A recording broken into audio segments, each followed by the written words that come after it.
Good evening and welcome everyone to this meeting of the Planning Board. The Consolidated City and County Planning Board serves in an advisory capacity to both the City Commission and the County Commission.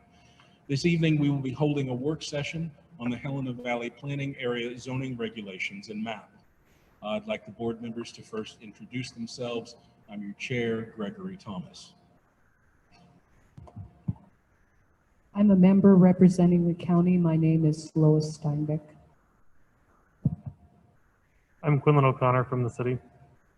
My name is Dennis Dean, and I represent the residents of the county. Corey Kenna, County Representative. Ann Schwend, City Representative. Morgan Anderson, City Representative. Can we turn up the volume? I can barely hear the board members over the fan next to me, if that's possible. I don't want to turn on. We have a number of county staff with us tonight. I'll ask Director Italiano to introduce himself and the staff that will be assisting with tonight's meeting. Thank you, Doug. Thank you, Dr. Thomas. Peter Italiano for the record of Community Development and Planning Department. Sitting next to me is Greg McNally, also with the Planning Department. Karen Rutherford to my right, working the Zoom functionality, and to my left, Connie Dietrich taking notes.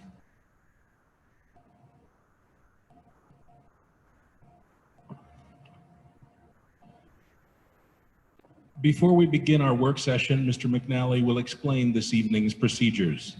Mr. McNally, could you please inform us about tonight's meeting? Welcome. This is Greg McNally with the Community Development and Planning Department. Thank you for joining us in the Civic Center this evening. We are meeting in this space to afford us the opportunity to participate in your local government and to be socially distant from each other. The Governor's July 15, 2020 directive implementing Executive Orders 2-2020 and 3-2020 mandates the use of face coverings in this building. We have face coverings you may use and keep. If you don't have one or need one, they're at the front at the entrance up here.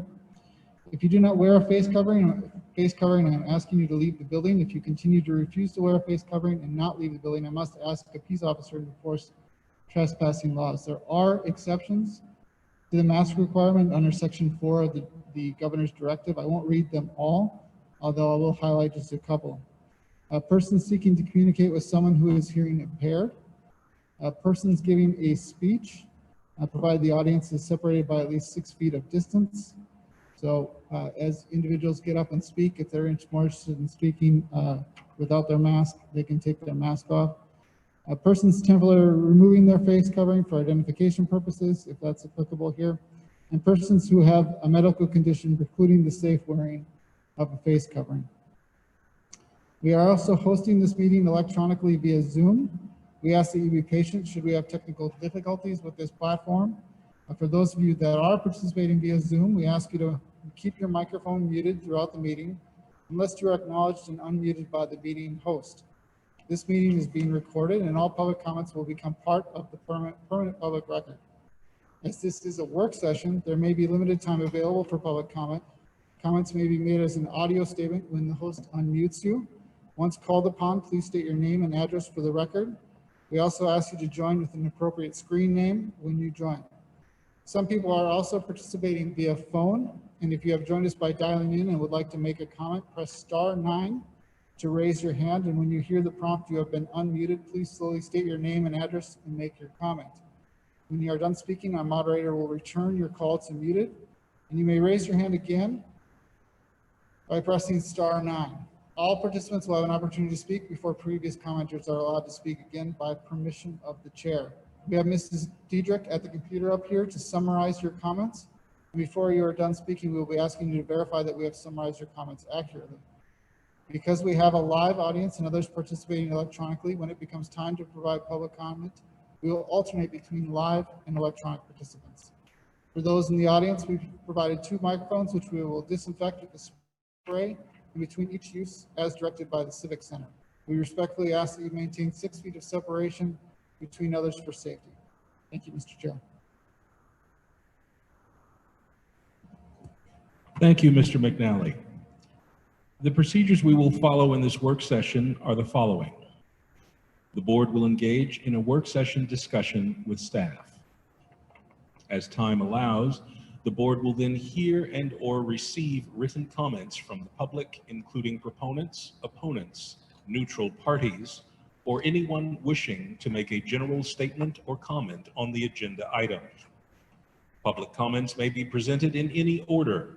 Once everyone has had an opportunity to speak, the public comment portion of the meeting will be closed. The board will then hear brief final comments, statements, or recommendations from the planning staff. The board may at any time question any person about his or her statements or comments. The first item on our work session agenda tonight is the Helena Valley Planning Area Zoning Regulations and Map.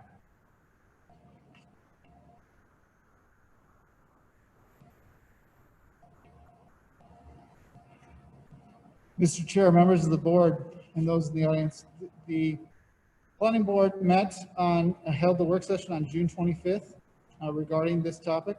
Board members requested that staff prepare additional amendments to the April 14th, 2020 draft of the Helena Valley Planning Area Zoning Regulations for the board to review at this work session scheduled this evening.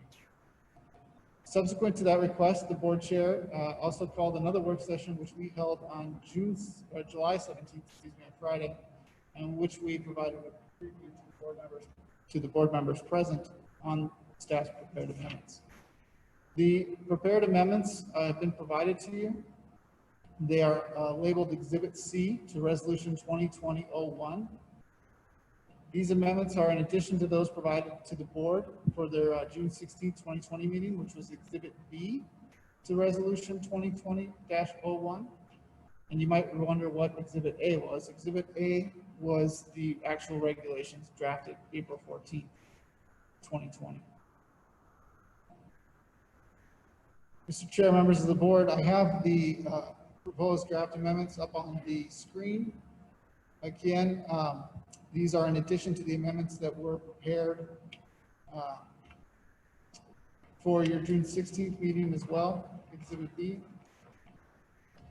They are shown in, additions are shown in underlined in red text, and deletions are shown with colored strike-through text.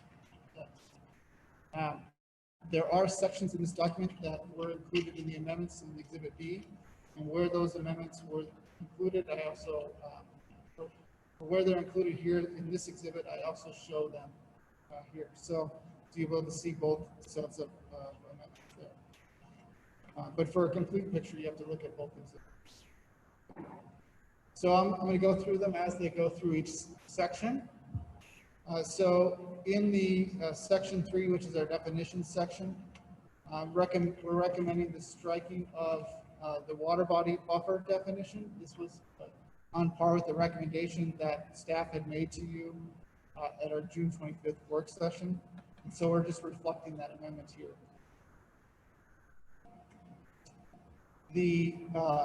Similarly, as you go down in the definitions, there was a discussion about correctional facilities. A board member requested that we add the word county into that definition, so we've inserted that word into the definition. And this was a definition that was added as part of the amendments in Exhibit B, so you'll see the whole thing underlined here. But the change that's different is the word county. The definition for water body setbacks is also struck, again reflecting staff's recommendation to remove the water body setbacks from the regulations. And just speaking generally about that, the public did provide some comment about the water body setbacks specific to existing development in two different areas, the area of Remini, as well as the area of Dana's Point. After further consideration, the staff did recommend the water body setbacks definition be removed from draft zoning regulations, as they will remain in full force and effect in the county subdivision regulations, and will therefore still capture all new development as may be applicable to the subdivision review process. Similarly, the county's floodplain regulations also remain in full force and effect, and therefore any potential negative impact to the removal of the setbacks will be de minimis. In section 7, this is the rural residential mixed use section.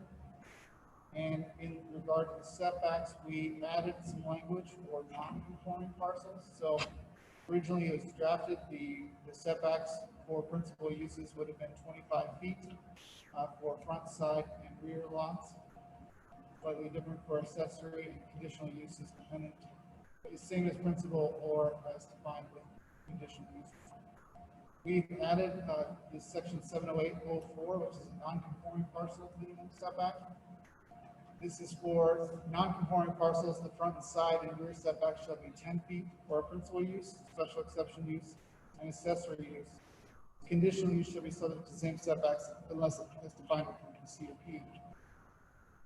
So this is a recommendation we've made to help accommodate existing parcels that we have out there that may be varied in size and may find some difficulty complying with the 25-foot setback that's required in principal use. 10 feet is a typical 10 feet for a utility easement is something you often find through subdivision review, the creation of subdivision lots, historically in Lewis and Clark County, although not consistently. So a lot of our lots created in the early 2000s have a 10-foot utility easement on all sides.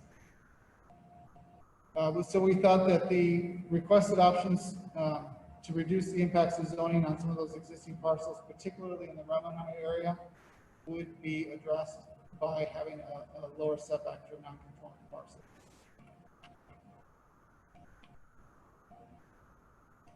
Again, the striking of the water body setbacks, which was section 70804.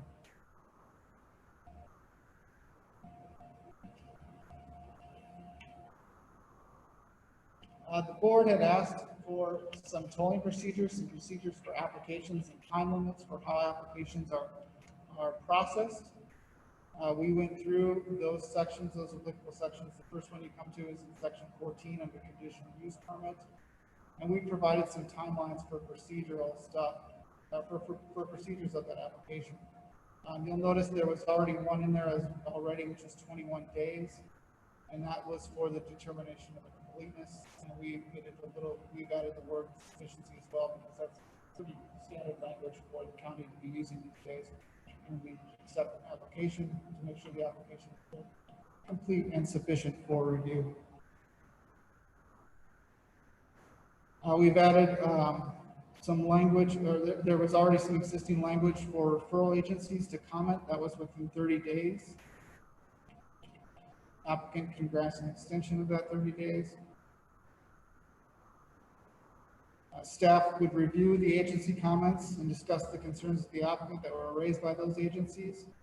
And if the applicant is comfortable moving forward, they can provide written notice if they are ready to proceed with the public hearing. So this is a timeline that gives some control to the applicant in when they choose to go forward. If they want to work with us and address some of the agency concerns, they can do that. If they would just go straight to a public hearing, they can give us written notice of that, and we will schedule that public hearing before the Board of Adjustment. Once a public hearing has been determined, we notify the applicant in writing of that hearing date, and we start the public notice procedure for that hearing. After the Board of Adjustment holds a hearing, they have up to 60 days from the date of the public hearing to render their decision, unless, again, an extension is mutually agreed upon between the applicant and the Board of Adjustment. So again, providing some timelines, but also providing some flexibility for the applicant to proceed forward.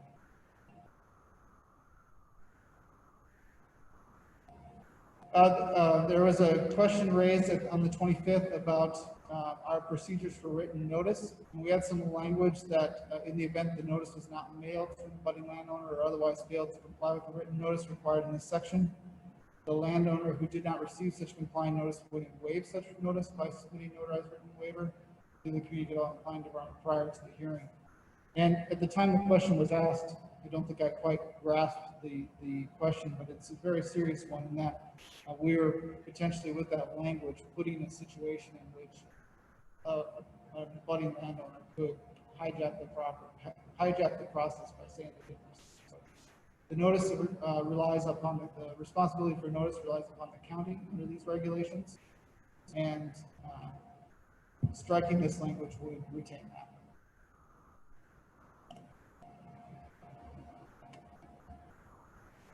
In the variance standards and procedures, which is section 19, again, we added some timelines and some tolling to that as well. Where you come across these timelines in the document, we tried to mimic them. So the language that you'll see here under the procedures for variances is very similar to the timelines that were included in the conditional use permit. That provides consistency both for staff and administration, the Board of Adjustment, as well as applicants who might proceed forward. It's much easier for us to communicate as a planning department the procedures for application for all these different types by maintaining a similar timeline. You'll see the language has changed quite a bit. It's been done so just to accommodate all the information I just provided. The question about the written notice, again, it comes up in a couple of these sections, so we've struck that.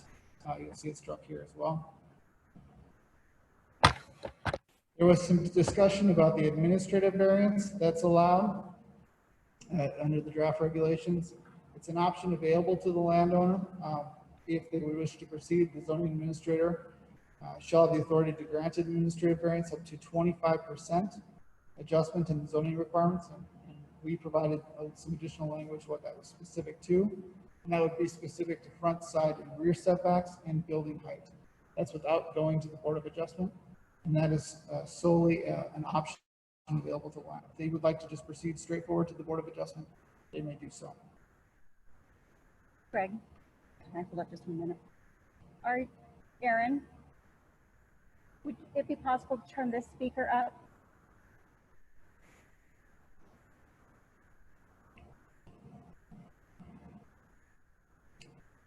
Section 20, board members, is our appeal standards and procedures.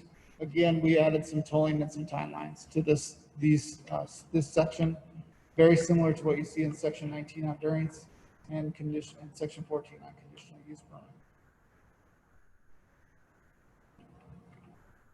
And again, that written notice language has been struck.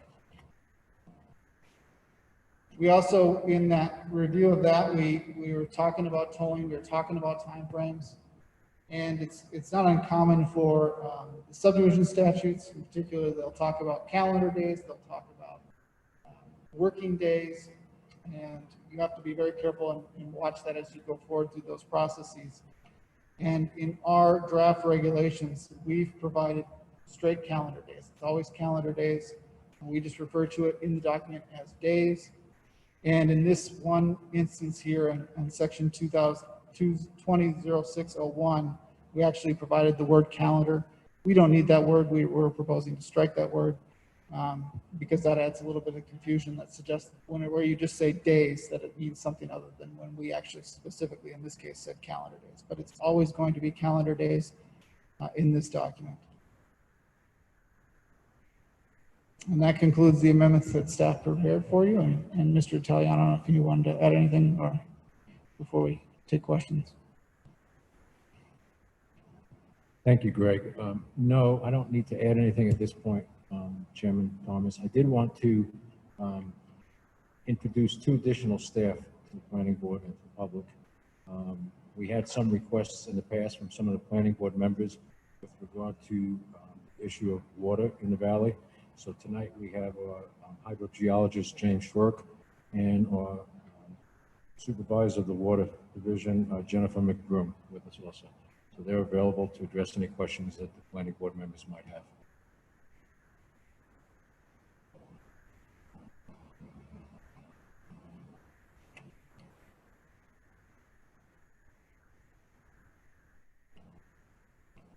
Mr. Italiano, could we go ahead and start with the hydrogeology?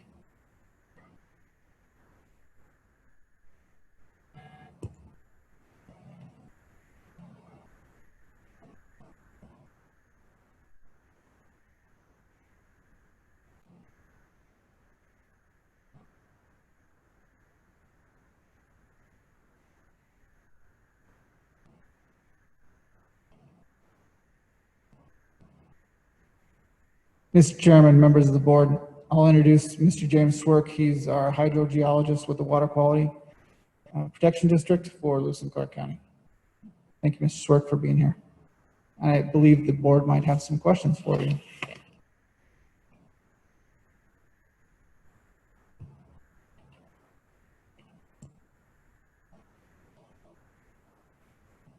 Whoever has water questions, feel free to go ahead and start.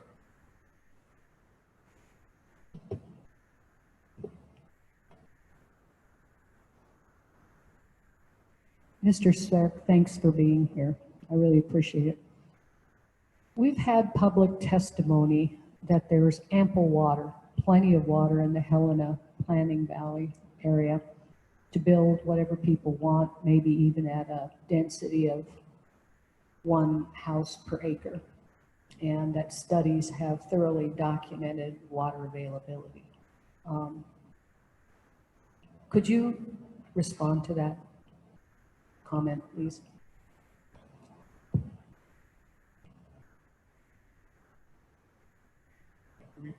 Is this on? Is this on? Just a second, Dave.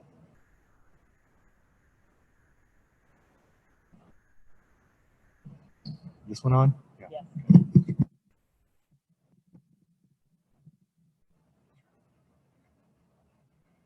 So the water in the Helena area, and I've been working here now for over 12 years with the district, and I also worked with DEQ and did source water protection work for the public water supplies in the Helena area back in 99, 2000.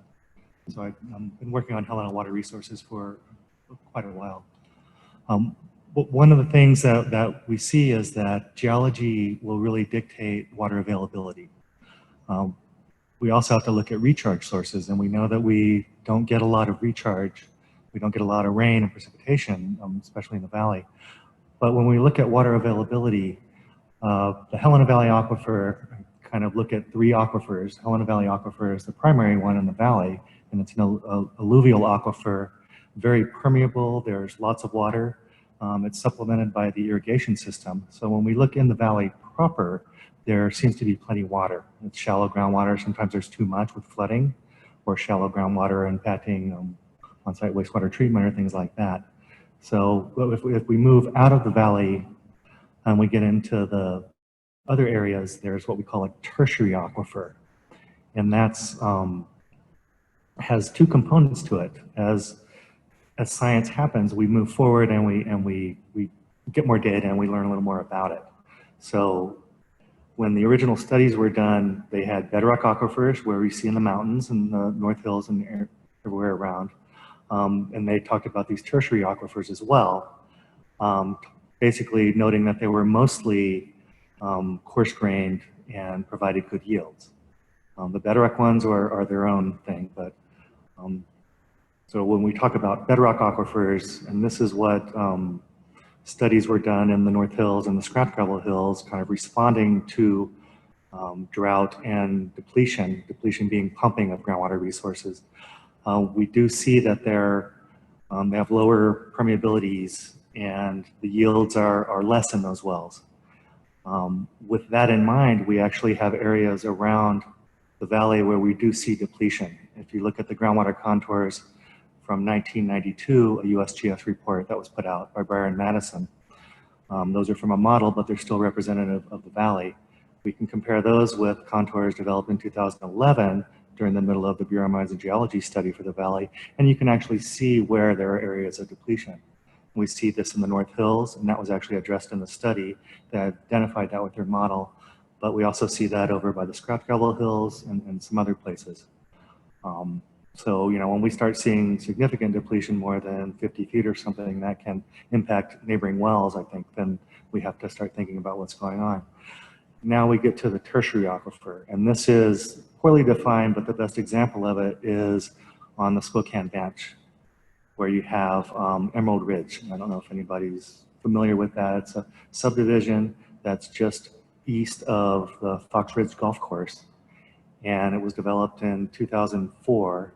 I believe, initially developed, and the water levels since they developed the property started to drop almost immediately.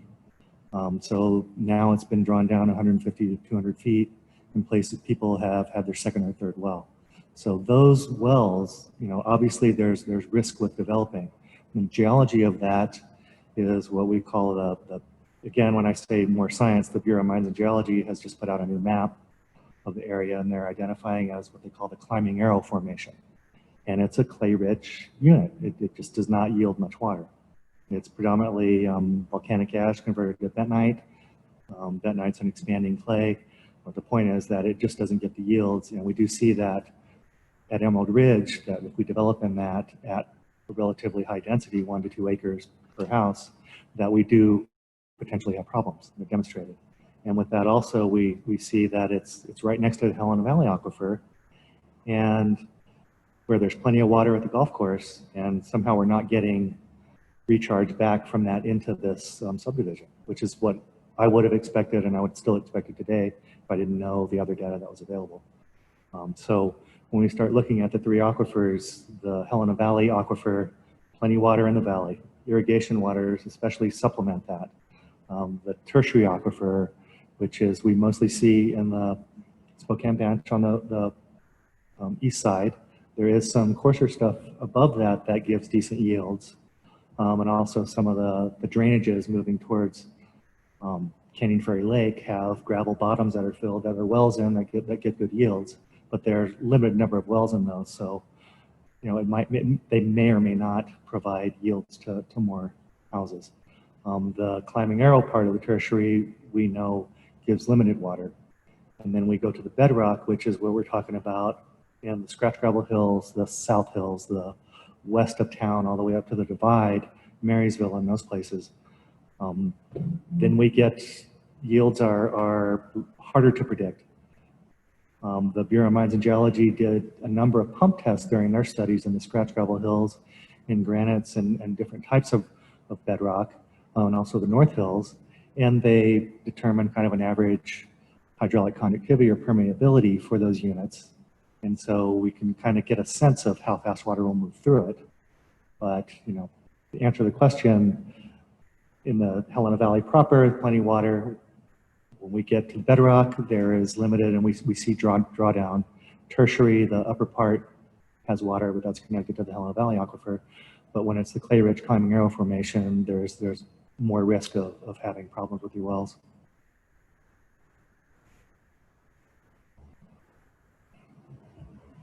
I have a follow-up question.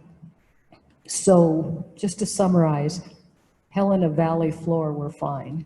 We start getting up out of the valley floor and there are water availability issues. Yes, yes. And I'm not an expert, but here's what I kind of think, and I'd like you to say yay or nay or explain my thinking. Is it usual when subdivisions are proposed that water adequacy is addressed through tests on existing wells that are near or in the proposed subdivision? I think it's the function of the size of the subdivision. Minor subdivisions, it's not as rigorous, but for large ones, if there are wells nearby that are available, they'll use them. If there aren't, they may install new wells, typically hoping that they would be used for the development itself. So, monitoring existing ground wells, is that a good way to predict how many wells can be punched in that area before it begins to impact people who live there, who have already developed their water? As a hydrogeologist, that's the best data that we can get, is to monitor the water levels. And I would say that we have to be very careful that we don't just take one reading, because we see water levels, typically we get recharge in the spring with snow melt and runoff, and during the wet season, so water levels increase at that time. Then during the summer, people use it for watering lawns and that, so we see drawdown a little bit, and then it'll come back up again in the spring. So we have to, again, it's very careful. If we take a reading in May, it may be higher than a reading in September or October, and you may draw a conclusion that, well, we've drawn it down, but in reality, it's a kind of part of the natural cycle. I guess my question is more to, can you predict, when you look at those wells, how many other wells can be drilled in an area and not have a negative impact on existing wells? The best way to predict that would be using a groundwater model. You can do some math, some analytical solutions as a hydrologist or an engineer and make some estimates. But because of the inherent variability of the geologic materials, we have to kind of, put a range together. You can't say specifically you're going to see this much drawdown. You can it's an estimate. You can get a number together to do that. But our subdivision regulations do not require that kind of water availability study. Is that accurate? Mr. Chair, members of the board, the subdivision regulations require for a submission of a subdivision application for what we call substantial and credible evidence that there's water available. And that might include just well logs from adjacent wells. If there's a well on site, you might get a water sample from that well for water quality. As far as the quantity we're relying upon just to demonstrate, to go forward to provide a condition of approval for DEQ approval of those water systems. The substantial and credible evidence would just be those well logs being submitted into the subdivision application that shows those other wells adequate use for residential or whatever is being proposed in the subdivision. Typically residential is what we see. I get just one final comment then. So we use existing water wells to prove that water is adequate for future development, when in fact, those existing water wells don't necessarily prove the supply of water is adequate for a certain density. After the homes are developed, we may find that the water is adequate, or we may find that, as in the case of Emerald Ridge, it wasn't. Mm-hmm. Is that? Yes, and unfortunately, that's the way the system has Thank you. worked. Mr. Chair, members of the board, and sorry to interrupt. And just to provide a further clarification, in the 2015 growth policy for the Helena Valley, we do have a volume 1, which is our key issues report, which we have a chapter on water availability. And we recognize the failings of our current system in regard to water availability, particularly for new subdivisions, in that we are looking at it as a preliminary standpoint just for a conditional approval. And typically that condition involves just the approval for the state agencies to grant approval of that water use. So in the initial stage of the preliminary approval of that project, we are only looking at those, typically those existing wells on property and or the adjacent well logs near the property. Mr. Chairman, members of the committee, I'm not trying to find fault with the process. I'm trying to understand what the process can actually predict. I have one question, and it may be a bit out of your expertise, but given the readily availability of water in the Helena Valley and the use of septic systems, how much jeopardy are we in of contamination by nitrites and nitrites?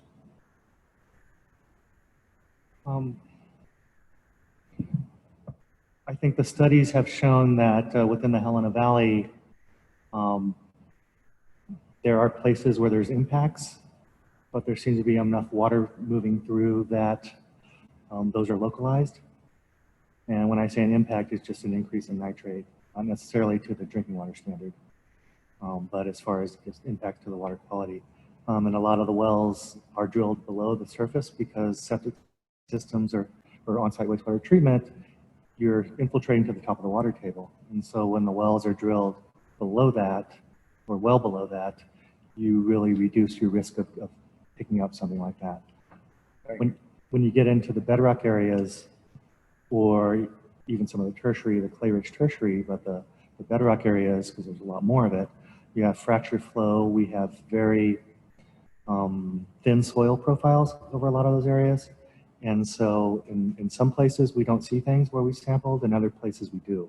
And this is with the study of the scratch gravel hills especially, where it is a granite bedrock and they have a better understanding of the bedrock, and they saw some high nitrate in some of that. But some of that is also can be attributed to fertilizers or just manure management as well. Thank you very much.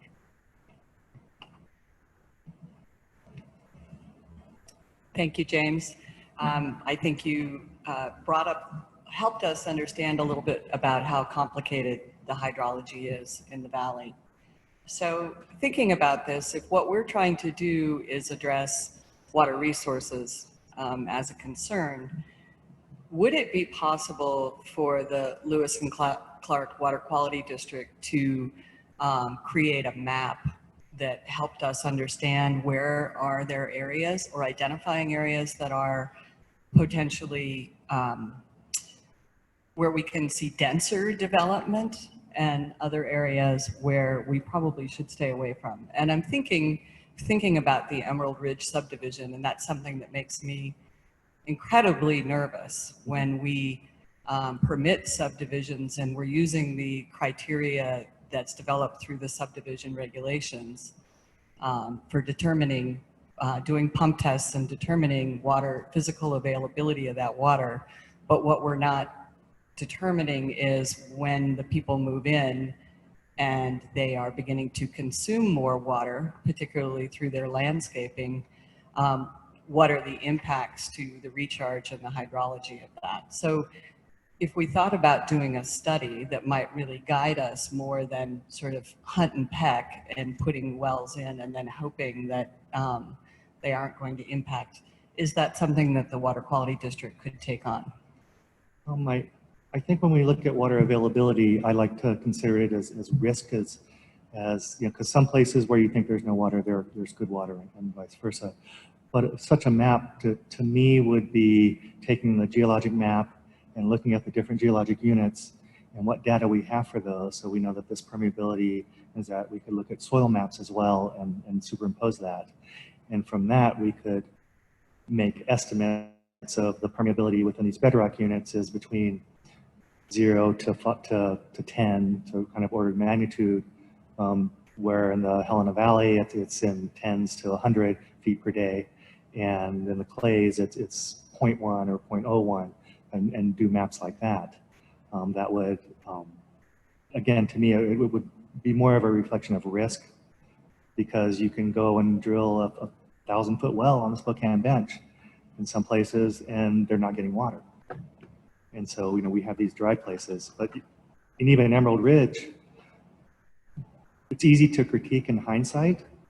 At the time that it was developed, they did a pump test. They got drawdown in their wells. They saw connection. They were located right next to the Helena Valley Aquifer with lots of water. There's an irrigation canal that runs through just to the west of that. Plenty of water for people. But something, a geologic condition that no one foresaw, it's not on the geologic maps, is there, probably a fault, but you have the clay-rich stuff kind of change things. So it was a surprise to everybody that, you know, it's not expected. So those types of things happen. So, you know, it would be possible to get a map of some sort together that reflects that. Thank you, that could better guide some of our decision-making. Because I think the other concern is, and partly why zoning is really valuable for us and thinking about doing it, is we have our subdivision regulations, but the criteria is just for reviewing a single subdivision at a time. Yes. And so to me, it seems like we're missing large pieces of the puzzle, if that's the way we want to think about it, that what are the cumulative impacts of multiple subdivisions in different areas and all, say, tapping into the same source aquifer. So I think, you know, maybe would you agree with me that it's very difficult to be able to do that with clear vision without an understanding of really the water resources that we have available. Absolutely. It's hydrology with this type of science, you're giving estimates. You really can't get exact number. If someone does a test and tells you your hydraulic conductivity is 10.2357 feet per day or whatever, 10, and the engineer's approach. But one of the things the district has here is we've been measuring water levels for quite a long time. And the district, when I started, I mean, about concurrent with that, we started a program where we had over 120 wells that we were doing monthly. And they had been doing some before that, but we really ramped it up. And we have a lot more data than other parts of Montana in that, so we can actually look at some of these areas, looking at historical data, see what the precipitation patterns were, what the stream flow patterns were, and see how they've impacted some of these groundwater systems. And I think that's very useful for us. And to supplement that, the Bureau of Mines and Geology did the study, so they talk about, they did a metric study to determine evapotranspiration, so plant transpiration and evaporation combined. So we have some numbers on that in the water balance. We have rainfall data and that, and estimates of that, so we can start looking at the components and identify areas that get recharged or don't get recharged. Thank you. I think that's helpful. Sorry, I do have just a couple more things. And one of them is because you brought up the Helena Valley Irrigation District, and particularly when you were speaking of the Fox Hills and the recharge, or believing that that's supplying a fair amount of water to the aquifer. So what about if we subdivide and change the use on the landscape, and we are no longer irrigating or moving as much water through the canals? Are we considering that, sort of impacts to the hydrology when we are no longer irrigating on many of the parcels? I think that's a very valid point. There's a lot of unknowns with that.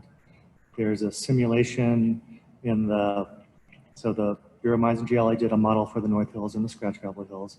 But for the North Hills, they did a simulation where they removed the irrigation canal as a recharge source. And they saw water dropping as much as 35 feet around that. So we know that that's a part of the system in some places. Okay, so we may see some impacts from that we need to consider. Yes. So the last one is that we did have initially in the zoning, in the proposed regulation for water body setbacks. And I believe that the water body setbacks are important for recharge for those floodplains. Would you agree with that, or do you think that it's not something that we need to be worried about in the Helena Valley? That's a difficult question to answer. I don't know that I can really answer that. How big were the setbacks? Well, I think it's just, for me, I believe that floodplains are for flooding, and that we actually reduce the risk if we allow flooding to occur in areas where we don't have a lot of development. And I think that the zoning proposal gives us an opportunity to be able to do that and to reduce the development in the parcels that are not included in the subdivision regulations. And I just think about the importance of having functioning floodplains, and that having a setback would be a good idea. So I was just thinking about it in the hydrology. Yeah, in terms of floodplains and streams are going to do what they're going to do. You get a high flow year and they're going to move around, and building up close to it without a set. When you build right on top of a stream, there's always the risk that it's going to move its channel. They just do that, and flood risk. So those things, from that perspective, I think it's something to consider. Certainly, and I agree with the functioning floodplain. Just for that, you may have some houses within that or something, but you still want to maintain that. If you pave and do other things and reduce the amount of space that the water can infiltrate through, then you would impact the recharge system. So you're saying that not allowing the floodplains to function reduces recharge? Yes. Okay, thank you.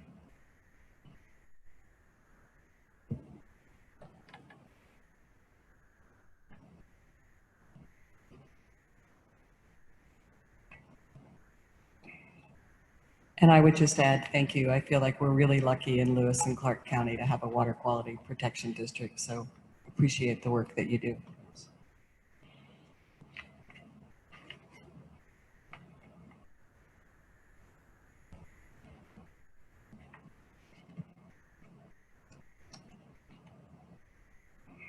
James, thank you very much for taking our questions this evening.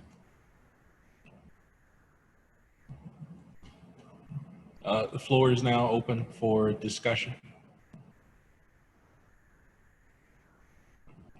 One other thing I requested at the last meeting was for staff to take some time to tell us what protections exist now broadly for property owners whose property values are damaged by or reduced by development. We've heard testimony from several witnesses that said, I don't care what other people do with their property as long as it doesn't reduce the value of my property. And I don't want to hear about how the zoning regs address that, but I would like to know what other vehicles people have to prevent negative outcomes from development next to their property.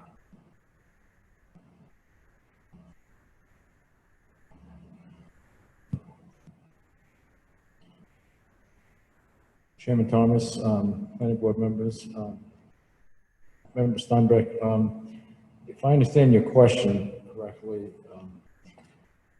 the complexity of that is how far of a circle do you draw, an influence area do you draw?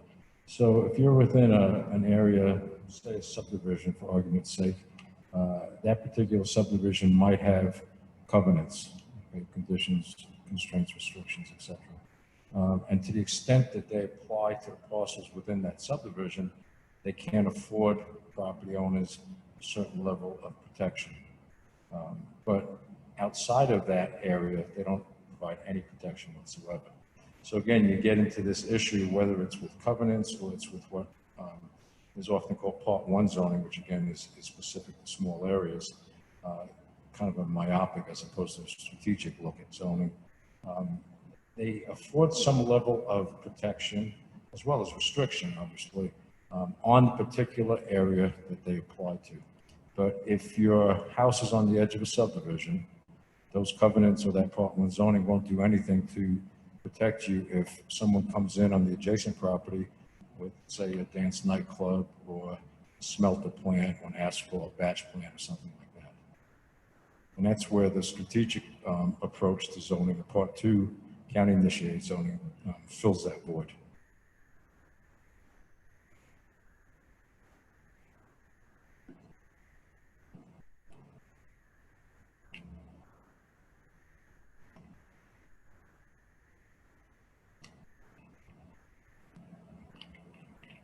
Mr. Chair, for staff, I'm wondering, we have heard a number of times, and again in the public comments that we received today, about concern with from the folks in Rimini or that are out on the edge of that. What are the possibilities or the opportunities for those areas to consider doing their own zoning, or as you just said, Mr. Italiano, the Part 1 zoning for the areas that feel like it isn't appropriate for them to be included in this Part 2 zoning?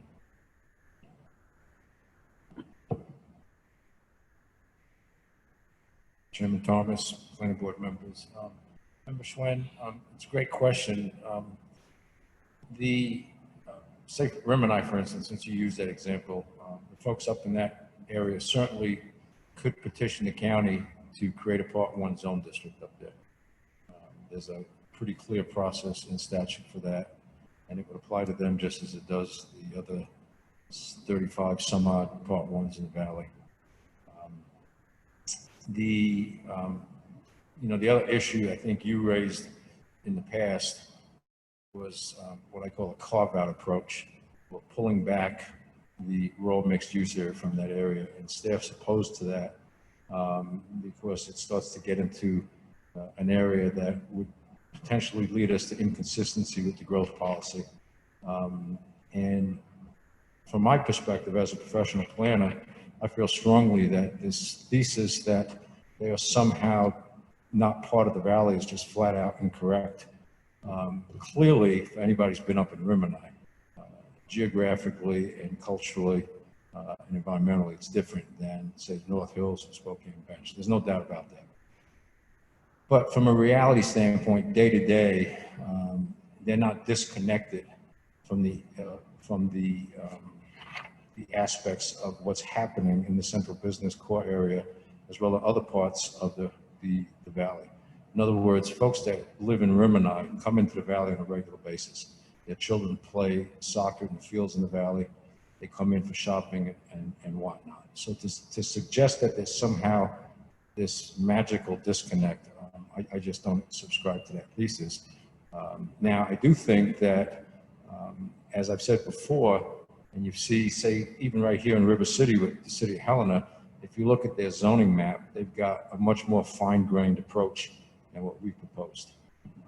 And you might have 3 or 4 different subcategories of a residential, 3 or 4 subcategories of a commercial. And we could certainly look at going in that direction in the future with amendments. I think it would probably make sense to do that after the next update to the growth policy, because I suspect we're going to have even more of a robust dialogue on that next year when we open up the growth policy dialogue.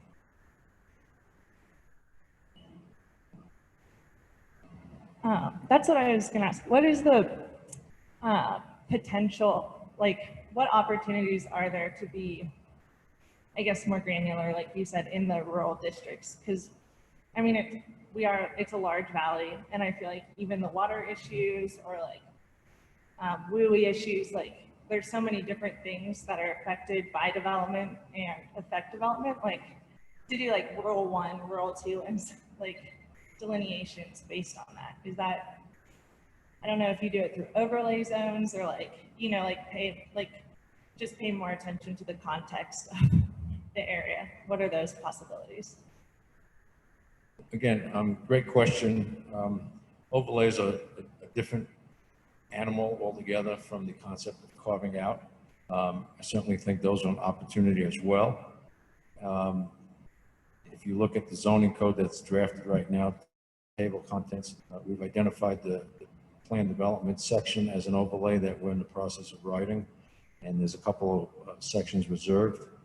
I think what we'll see coming out of the growth policy update next year, I certainly think the WUI or the wildland urban interface discussion is going to be elevated. The current growth policy, and you might recall one of the early maps that we had that showed 10 acre, 20 acre, and 160 acre densities. The 20 acre was driven by dialogue in the growth policy, more specific to WUI. However, since that time, since 2015, several other documents have materialized on the fire front, if you will. And there's some question as to the best approach to developing within the WUI. Okay, one concept is to disperse and have homes scattered evenly throughout on very large parcels. Another concept is basically the opposite, and it's to create pockets of higher density in the WUI that can be treated, because again, to treat the wildland interface area is extremely costly, and for the most part, impossible for the average homeowner to keep up with. So it has to be done on a wholesale basis, and there are grants for that and whatnot. And then by doing that, and basically it's a cluster approach, if you will, so then the firefighters only need to risk their lives for a small area of the WUI, and the area that is not developed in the cluster they can let burn. So there's 2 schools of thought right now that have emerged.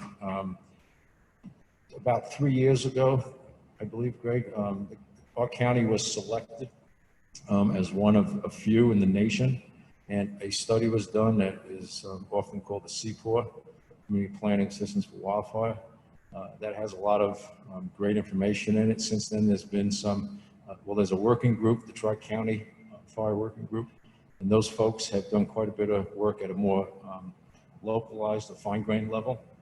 And I suspect when we get into the rewrite of the growth policy, the Tri-County Fire Working Group will be very much at the table and will help drive that discussion. And I suspect we will probably at least be asked to create some kind of wildfire overlay.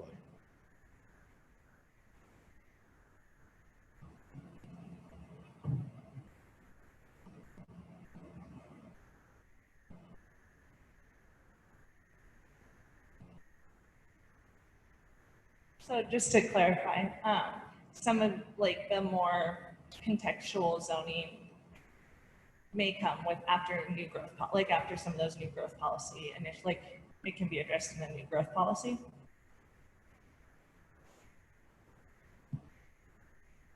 Well, one of the things that, you know, I feel very strongly about when the public is looking at creating zone districts, it needs to do so methodically and carefully. And what we're doing right now, as coarse-grained as it is in sync with the growth policy, which went through quite a bit of public scrutiny, as well as you heard Mr. Schwerk say, at least on the waterfront, there were associated studies. I believe when we open up the growth policy next year, we'll be able to redo that work and do it with a lens, assuming that this effort for county zoning is successful and the commission has approved it, then we'll be able to do it with a lens and a more detailed look and refine that. You know, one of the things to think about, you know, when we were asked to potentially carve out Rimonite, you know, what does that look like? Okay, you draw a polygon on a map, and you know, if you go out there, you know, just before you get into the town, there's a fire station on the right. You draw the line there. Well, there are plenty of mining claims 8 more miles down the road out to 12. Okay, in fact, there's mining claims on the other side of the road. It becomes a question of, you know, how arbitrary, you know, should it be? So that's one of the things that I think will kind of, light will be shed on that dialogue through the growth policy discussion.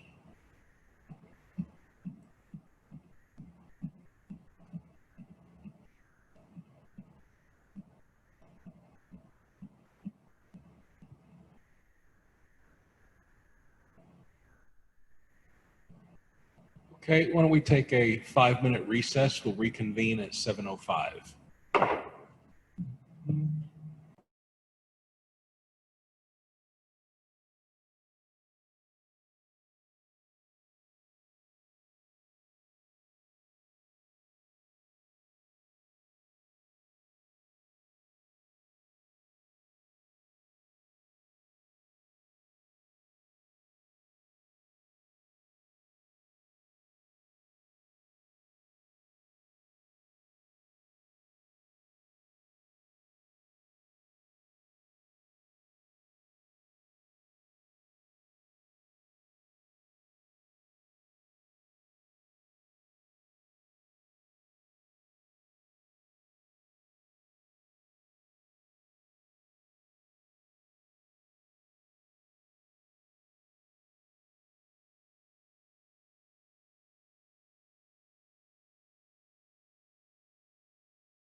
Are there any further questions or comments from any planning board members at this time?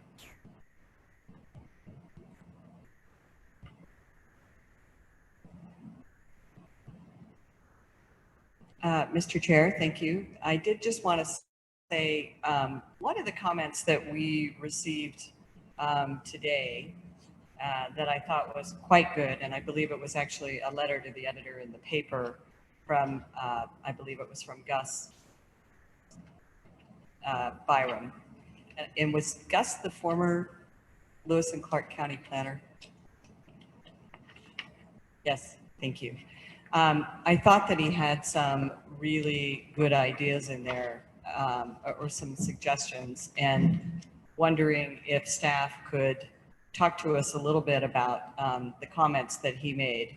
And the first one is sort of looking at residential and commercial development out near the Bob's Valley Market area, a comment on the 10-acre minimum for rural residential. But in particular, the one that really struck me was the creation and conservation of interconnected lands with high environmental values, and a grand rounds for the Helena Valley, sort of referring to what they've done in Minneapolis. And I was thinking about that when I was asking Mr. Swerk the questions about, the water resources, and wondering, is this something that we do, and I know it's part of the growth policy, is that something that then we address during a review or a redo of our growth policy, or is there any way that we could be thinking about incorporating some of that into the zoning? Mr. Chair, members of the board, so kind of a more fine-grained approach, and I appreciate Mr. Byron's comments. They are valuable. He, speaks to some of these things that this board actually had big discussions about in the earlier part of the decade. And, they made choices specifically to, because those are some complicated discussions, they made choices to proceed forward with a simpler approach, which is what you see laid out for you in your growth policy update. And that's the direction that they chose to go in at that time. And they recognized that in the future, we could continue to revisit some of these more complicated issues and some of these things that particularly Gus is suggesting. And you'll see that model was even presented and discussed as part of the city's growth policy update that they just recently did with this particular board as well, in which they talked about neighborhood centers, or I forget how they might have referred to them, maybe you remember more directly, but the concept basically is recognizing where neighborhood centers are within the city and developing planning concepts around to develop and enhance those neighborhood centers in the Helena community. That isn't necessarily the direction that this board took with the county growth policy update for the Helena Valley planning area, but it is something that could be done in the future for future updates to the growth policy.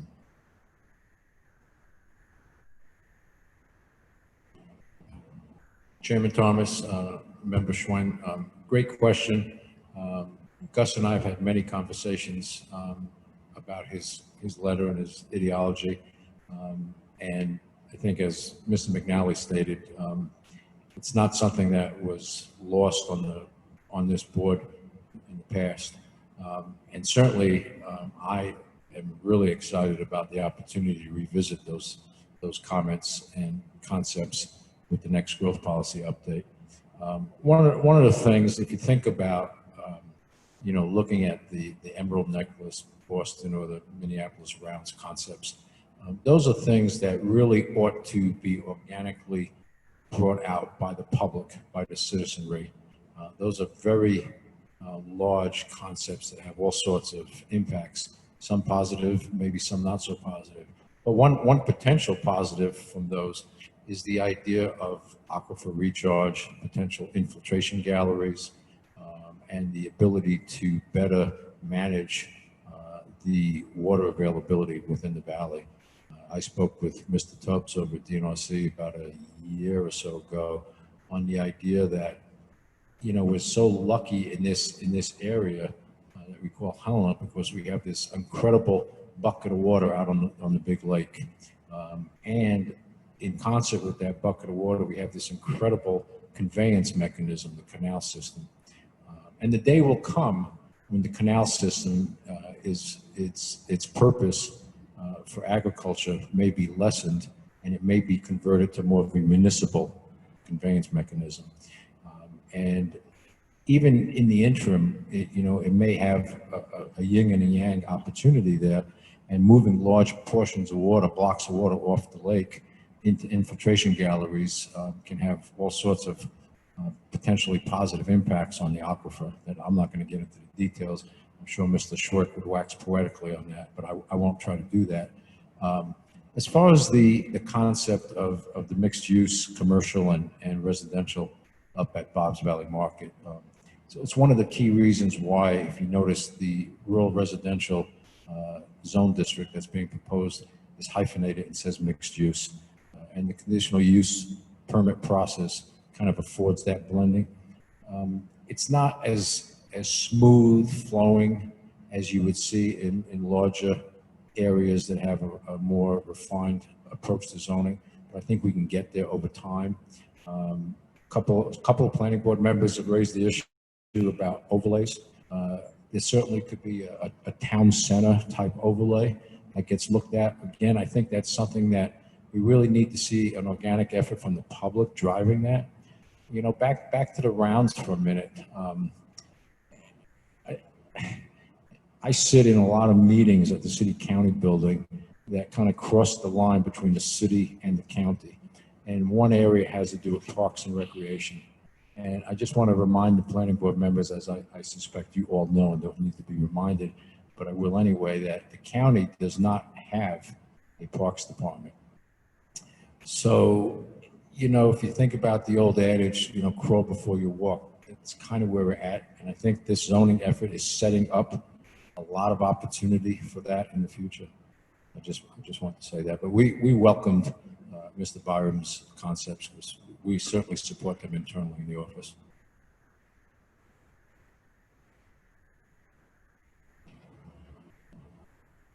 Thank you for that. But I guess, and maybe I just have to say this out loud, because I'm really struggling with when you have a growth policy. Typically, your growth policy is a guiding vision document. And we have a good growth policy from 2015 that lays out some specific ideas about where and how we want to grow. So now we're trying to implement zoning that will provide some teeth or some regulations for guiding that process. And yet, we're talking about updating the growth policy starting, the update next year, and I realize that's going to be larger county-wide. And you talk about organic planning from the community or from the public, and I'm confused about why we're doing them on a very separate track, and why we can't think about sort of a hybrid version of the planning now that both incorporates zoning as well as meeting multiple criteria in our current growth policy, or maybe what we even anticipate. And I know I keep asking this, and I'm sort of dragging it out, but it really, I can't understand why we're doing them independently. So can you help me with that?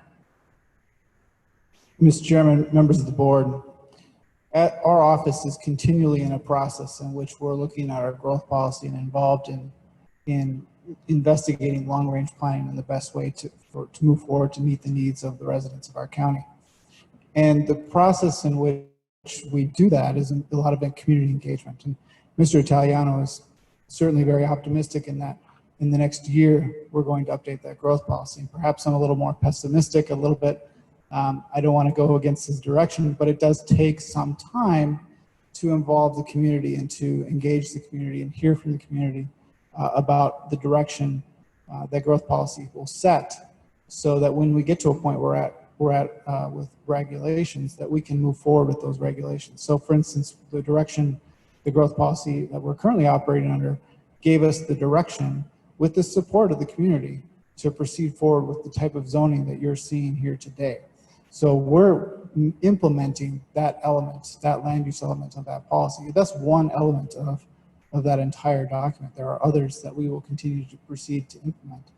But at the same time, again, we want to be forward thinking in the future for an update to that document, and not just the Helena Valley plan area here is what we're also talking about, the update of the growth policy for the entire portion of the county, because we have several other different planning areas that are still operating under the 2004 growth policy. So we're long overdue for investigating those other sections, other planning areas of the county, and working with those communities as well. So I think that'll all be coming forward here in the future.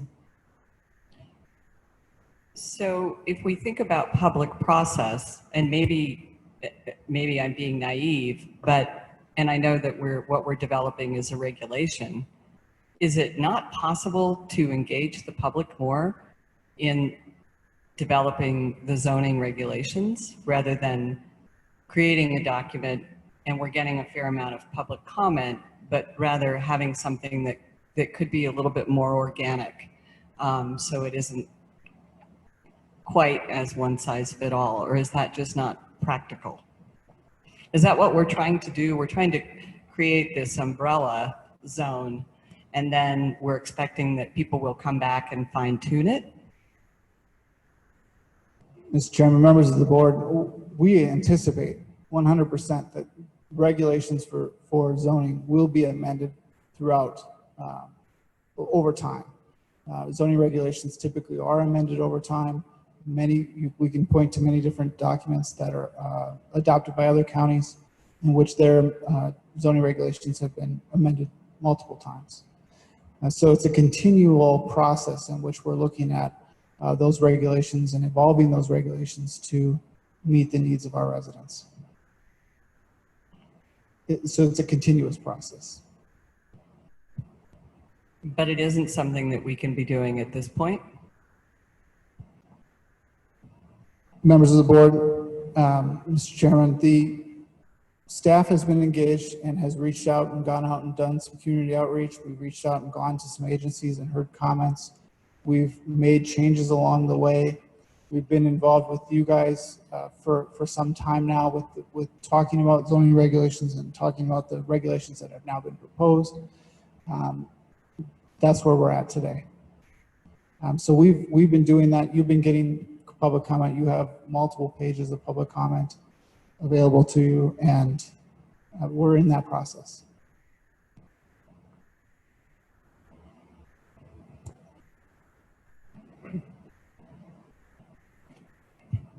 Mr. Chairman, I would just like to say that I think we're embarking on an administrative and regulatory process, and they are always organic.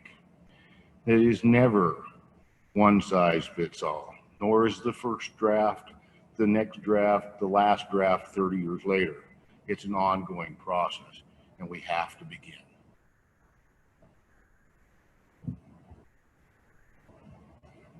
Mr. Chairman, I concur with that comment, and I also concur with the observation of staff that the development of growth plan was a very organic process.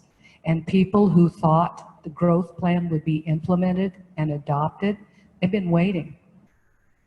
And we can have them wait another 2 or 3 years until we, do something different, or we can begin to implement the growth policy that was developed in a very organic way.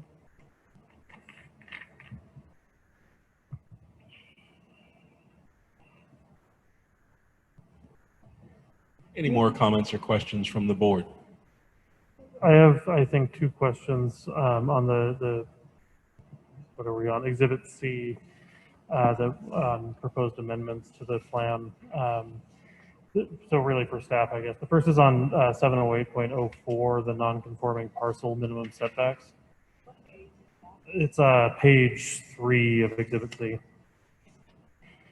As I read that, and I'm assuming that this is not the intention, and I may be missing it, any non-conforming parcel under the non-conforming parcel stuff would immediately lose the setback requirements or have to change the modified setback requirements to 10 feet. Is that intending only for parcels that are smaller than the 10 acres, or is that intending to be literally anything that has a grandfathered in non-conforming use?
Chairman, members of the board, and members of the public. I blanked the screen on our break just so that Bob wouldn't kick out as much heat as it was kicking out. But so that's why it's going to turn back on here in a second. I appreciate your patience. So there's section 708.04. Mr. Italiano.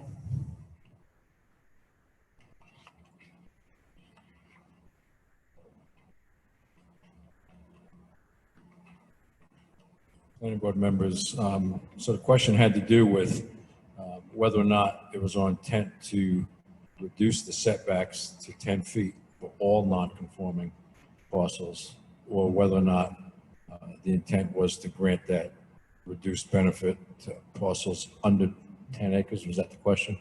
Yeah.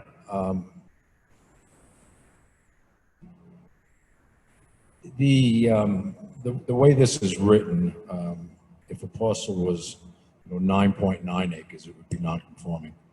And if it was 0.9 acres, it would be non-conforming. So either one of those scenarios, this would apply.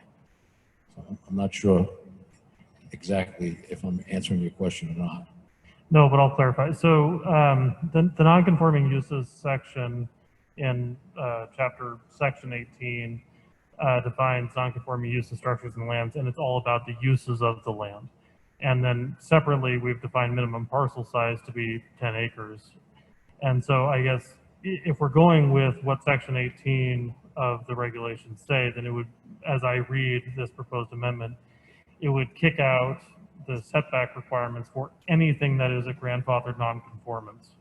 That is, you have a building that's higher than the minimum, or higher than the maximum building size, and it would give you different minimum setbacks. And I'm assuming from your answer that that was not the intention. So I guess I would just ask whether we could narrow the language of 708.04 to make that clear, just because non-conforming parcel is not actually a defined term as far as I can tell.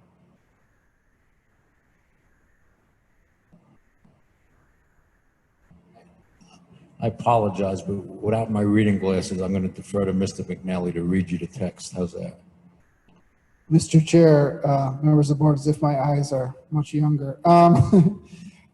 So section 18 does provide non-conforming uses structure, language for non-conforming uses, structures, and land. And in this case, we are talking about the parcel or the land. And so parcel is actually defined as a tract of record or a lot or parcel. There's sometimes it's referred to in those terms. So we're recognizing that it's applying to just the parcel of land, non-conforming parcels. So if you would like to provide some additional language or suggestion language that you think shores that up a little bit, by all means, you can recommend that. So then my other question, unrelated to that, is on the proposed amendments to 19, the variance procedures. It starts at page 9. And it's really, my question is more about what's not there than what is there. And one of the comments that I had made at the last meeting was that I thought we could get more detail in terms of the actual approval criteria. So 1903, potentially 1902 clarifications.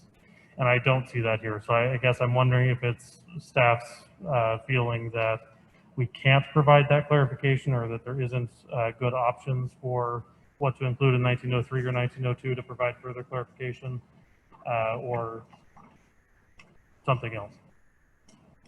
Sure. Peter Italiano, planning board members. Yeah, with regard to that aspect of the code, we've had some back and forth with both our internal counsel as well as our outside counsel that we retained to assist us in developing the code. And I apologize because I meant to address a question you brought up, I believe, last time with regard to the intent section as well. Our outside counsel felt that the intent section as written probably ought to stay the way it is, that the statutes speak for themselves. And the more we try to clarify that, we run the risk of watering it down, which then kind of ripens an opportunity for a suit for someone who might feel that the opportunity for a lack of compliance with statute existed. It really wouldn't be the applicant in that case. It would probably be adjacent landowners that felt aggrieved. So that's one thing. With regard to your specific question about the criteria, again, variances are complex. The concepts are elusive, and it's almost impossible to write a variance code that will address every particular opportunity that presents itself over time. So I feel pretty comfortable, and both our internal and external counsel feel comfortable that it gives us adequate room to work with the applicants to be flexible and also respect the integrity of the code and also respect the concerns of adjacent property owners. And what I would ask the planning board members to keep in mind, whether the process is the administrative process that would be afforded to the zoning administrator or the more rigorous process to the Board of Adjustment, there is another chapter, the appeals process, that allows anyone, whether it be the applicant or adjacent landowners that feel aggrieved, to seek some kind of relief. So I think from our perspective, we're comfortable with it. But again, if you had some specific language, you wanted to touch base with me, to suggest or just dialogue some more, we can certainly do that.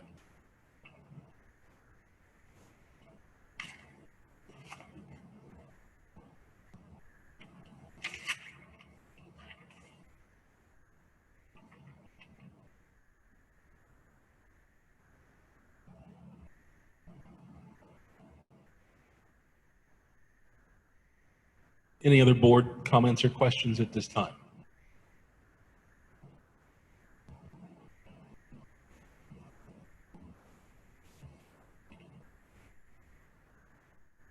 Okay, we'll now open the floor for public comments.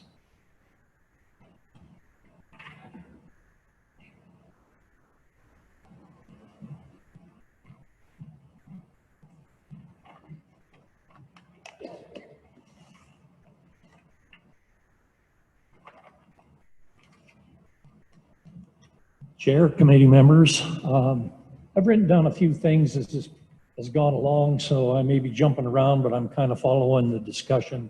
Excuse me, sir, if you could please start by identifying yourself and your address, please. Thank you. My name is Kim Smith, 7510 Applegate Drive. Peter, I liked your comment about the large bucket. A number of years ago, a lot of years ago, I was reading Popular Science, and they showed the groundwater resources in the world, and the darkest color, which represented massive amounts of groundwater, there was only 15 or so of them in the world, and one of them was the Helena Valley. So what you say is true. We have a massive bucket of water out there, and we're fortunate to have it. So I would like to talk about water availability a little bit. Anytime you do anything, any kind of development, and I have done some developing, anytime you do anything, you can't do anything to move forward without taking some risk. And Emerald Ridge is a perfect example of that. Emerald Ridge, when they did the water test, they thought there was adequate water. It turns out that the aquifer that was frequently tapped did not have adequate water.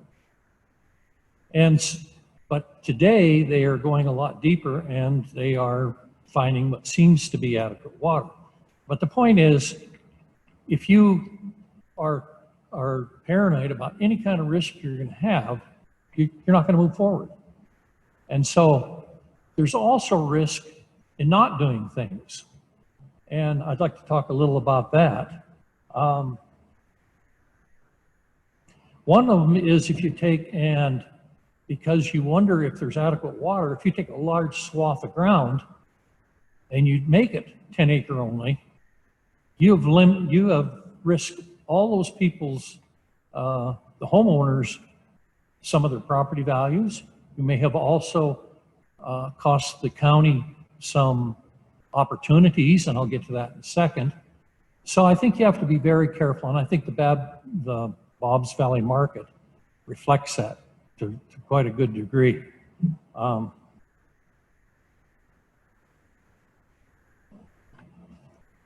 So I think you have to be very careful, and I know you've referred to these mechanisms to move through processes, and that some properties that are different than other, you're going to be able to do things different. But any of the processes that you have to go through are quite burdensome. I'm going to tell you that, you know, because I've done a lot of them.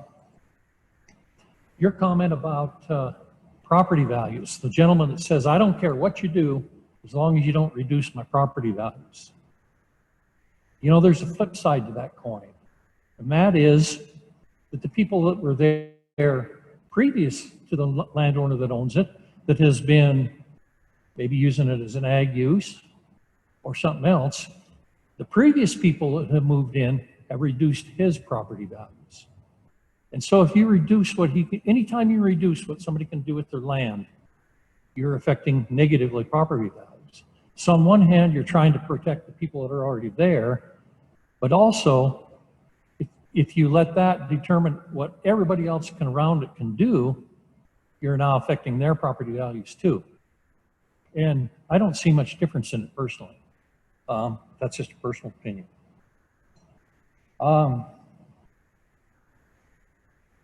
Your criteria, your 5 criteria: water, which you've talked about quite a bit, wastewater. A lot of the areas you're going to 10-acre minimums are better for wastewater than the areas you're not, just so you know, because the percolation rates are much slower, the potential for treating the effluent is much greater. So there has to be a little trade-off there. There are some areas that you guys are looking at, 10 acres, that are better for wastewater treatment than certainly moving down into the valley where the aquifer drains very fast. Water availability, back to the bucket of water. One of the things that I think that could possibly be looked at is that is a big bucket of water. And if people are able to do development and pump water from the valley aquifer, not the valley canal, but the valley aquifer, and use it in areas where there might be questionable water. I mean, some of these areas are very, very close by. And again, I hope there's a process to later on to do that. You might set up something. I mean, most big metropolitan areas are pumping water from a long ways away. And the resource we have out there in the Helena Valley for water is terrific. So water, wastewater, and your comment about a map that shows you exactly where everything is, you know, can't happen. I mean, there's going to be gray areas, and like I said, if you never do anything, the only way not to have some risk is not to do anything. So, fire, the area north of Lincoln Road in Bob's area already has fire protection up north. It already has a new school. I would encourage you guys to look very closely at that area. It has a great potential to be developed as a little town center up there. And I don't see anything wrong with it. I don't think any properties that are very close in there should be limited, just stricken off that they have to be 10 acres. As you move farther up the hill, I actually agree with you. I did some lots north of Prairie, and I did them all 10 acres. And some of those lots have got artesian springs running on them. In fact, we had one building site they had to move because there's too much water. That probably is the exception. Roads. Boy, the poor Lewis and Clark County Road Department, and I'm going to tell you right now, I think they do an unbelievable job with the resources they have in Lewis and Clark County. They're outgrading Applegate time after time after time, and I do run some trucks on it. I also contribute in some dust suppression. But one of the things, if Applegate is ever going to be a good road, a paved road, I don't know where the money's going to come. These things always boil down to money. And if you have no density, you have no money. That's, to me, the bottom line. So I think some of the 10-acre stuff is good. I would encourage you down lower to think about how close you get. I think you can develop a strong little town center out there. And I got some property there, but I also have much more property clear at the north end of Applegate. And I have zero problem with you telling me it has to be 10 acres there. But down there, I really want you to take a look at it. The other thing, and this is a specific question, Greg, if you'd answer this, I'd really appreciate it. The Montana legislature created buildings for lease or rent, which I wouldn't worry very much about that. But what it is it gives all you people the right to have 3 building rights on a piece of property. And it doesn't fall under review. If you want to have your grandmother living on your property, you can. You have 3 building rights, and if you have an existing parcel, you have 4 building rights. Buildings for lease or rent, specifically passed by the Montana legislature because some of these farmers in the eastern part of the state couldn't let their kids move onto their property. That was one of the driving forces behind the law, I understand. So buildings for lease or rent was done by the legislature with the intent to allow people, and some people are using it for development purposes. I'm one. And I like to go out and take a small parcel of property and do 3, 4, 5 small individual houses for rent. It's affordable housing, let me tell you. So the question, Greg, is these people that fall under the 10-acre minimum and they have 10 acres, or let's say they have 19 acres, are they now reduced to 1 building right and they cannot let grandma or grandpa or the kids come back from school and build? Or they can't take this piece of property, which they've had for years, and say, you know, this is a way for me to develop some retirement income, and they can't put through property. Am I right, Greg, on that, or am I just wrong?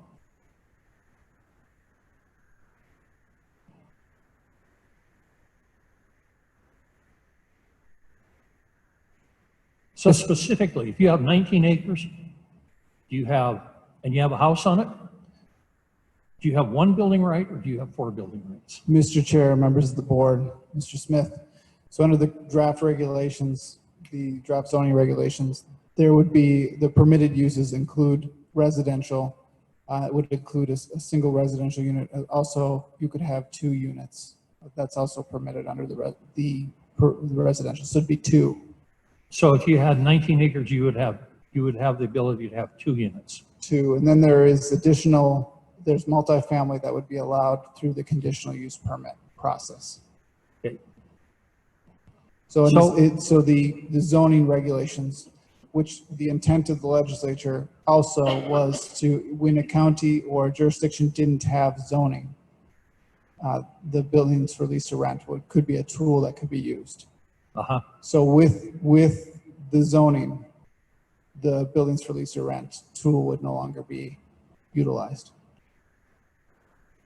So specifically, if you had 29 acres and you're in a 10-acre zone, you have 2 building rights.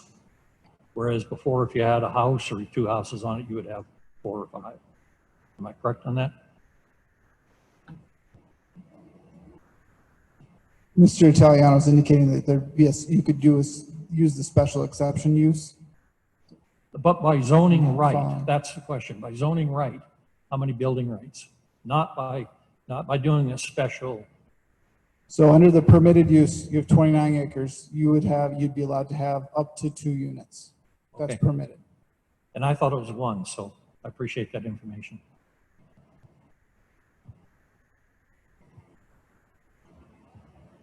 Thank you for your time, and that's all I have.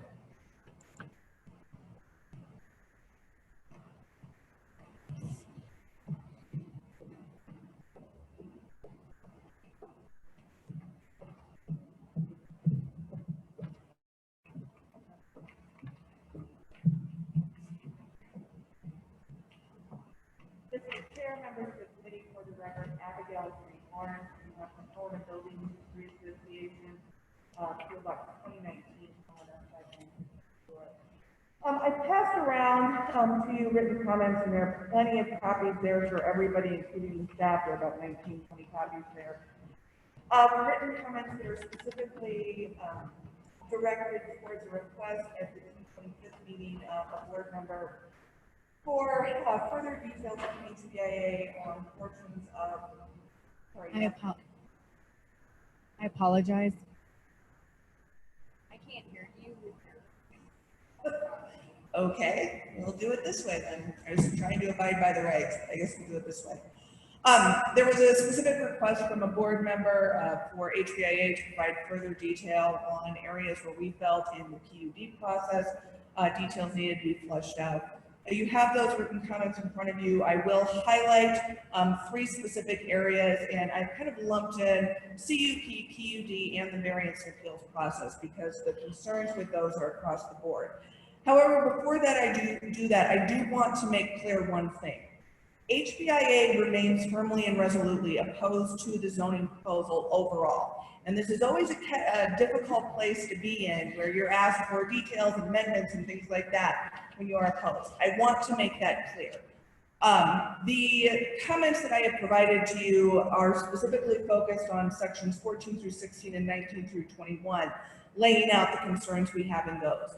You have multiple other written comments on other areas of these zoning regulations from HBIA, and I'd also ask you to refer to those. I will briefly review, as I said, those specific areas, 3 areas that I highlighted are concerns with the CUP, PUD, and appeals process. I do also want to address 2 other issues that have been raised today, specifically on water policy and also on the interaction of this proposal and the growth policy. And finally, one final kind of reminder or discussion of the board's role here.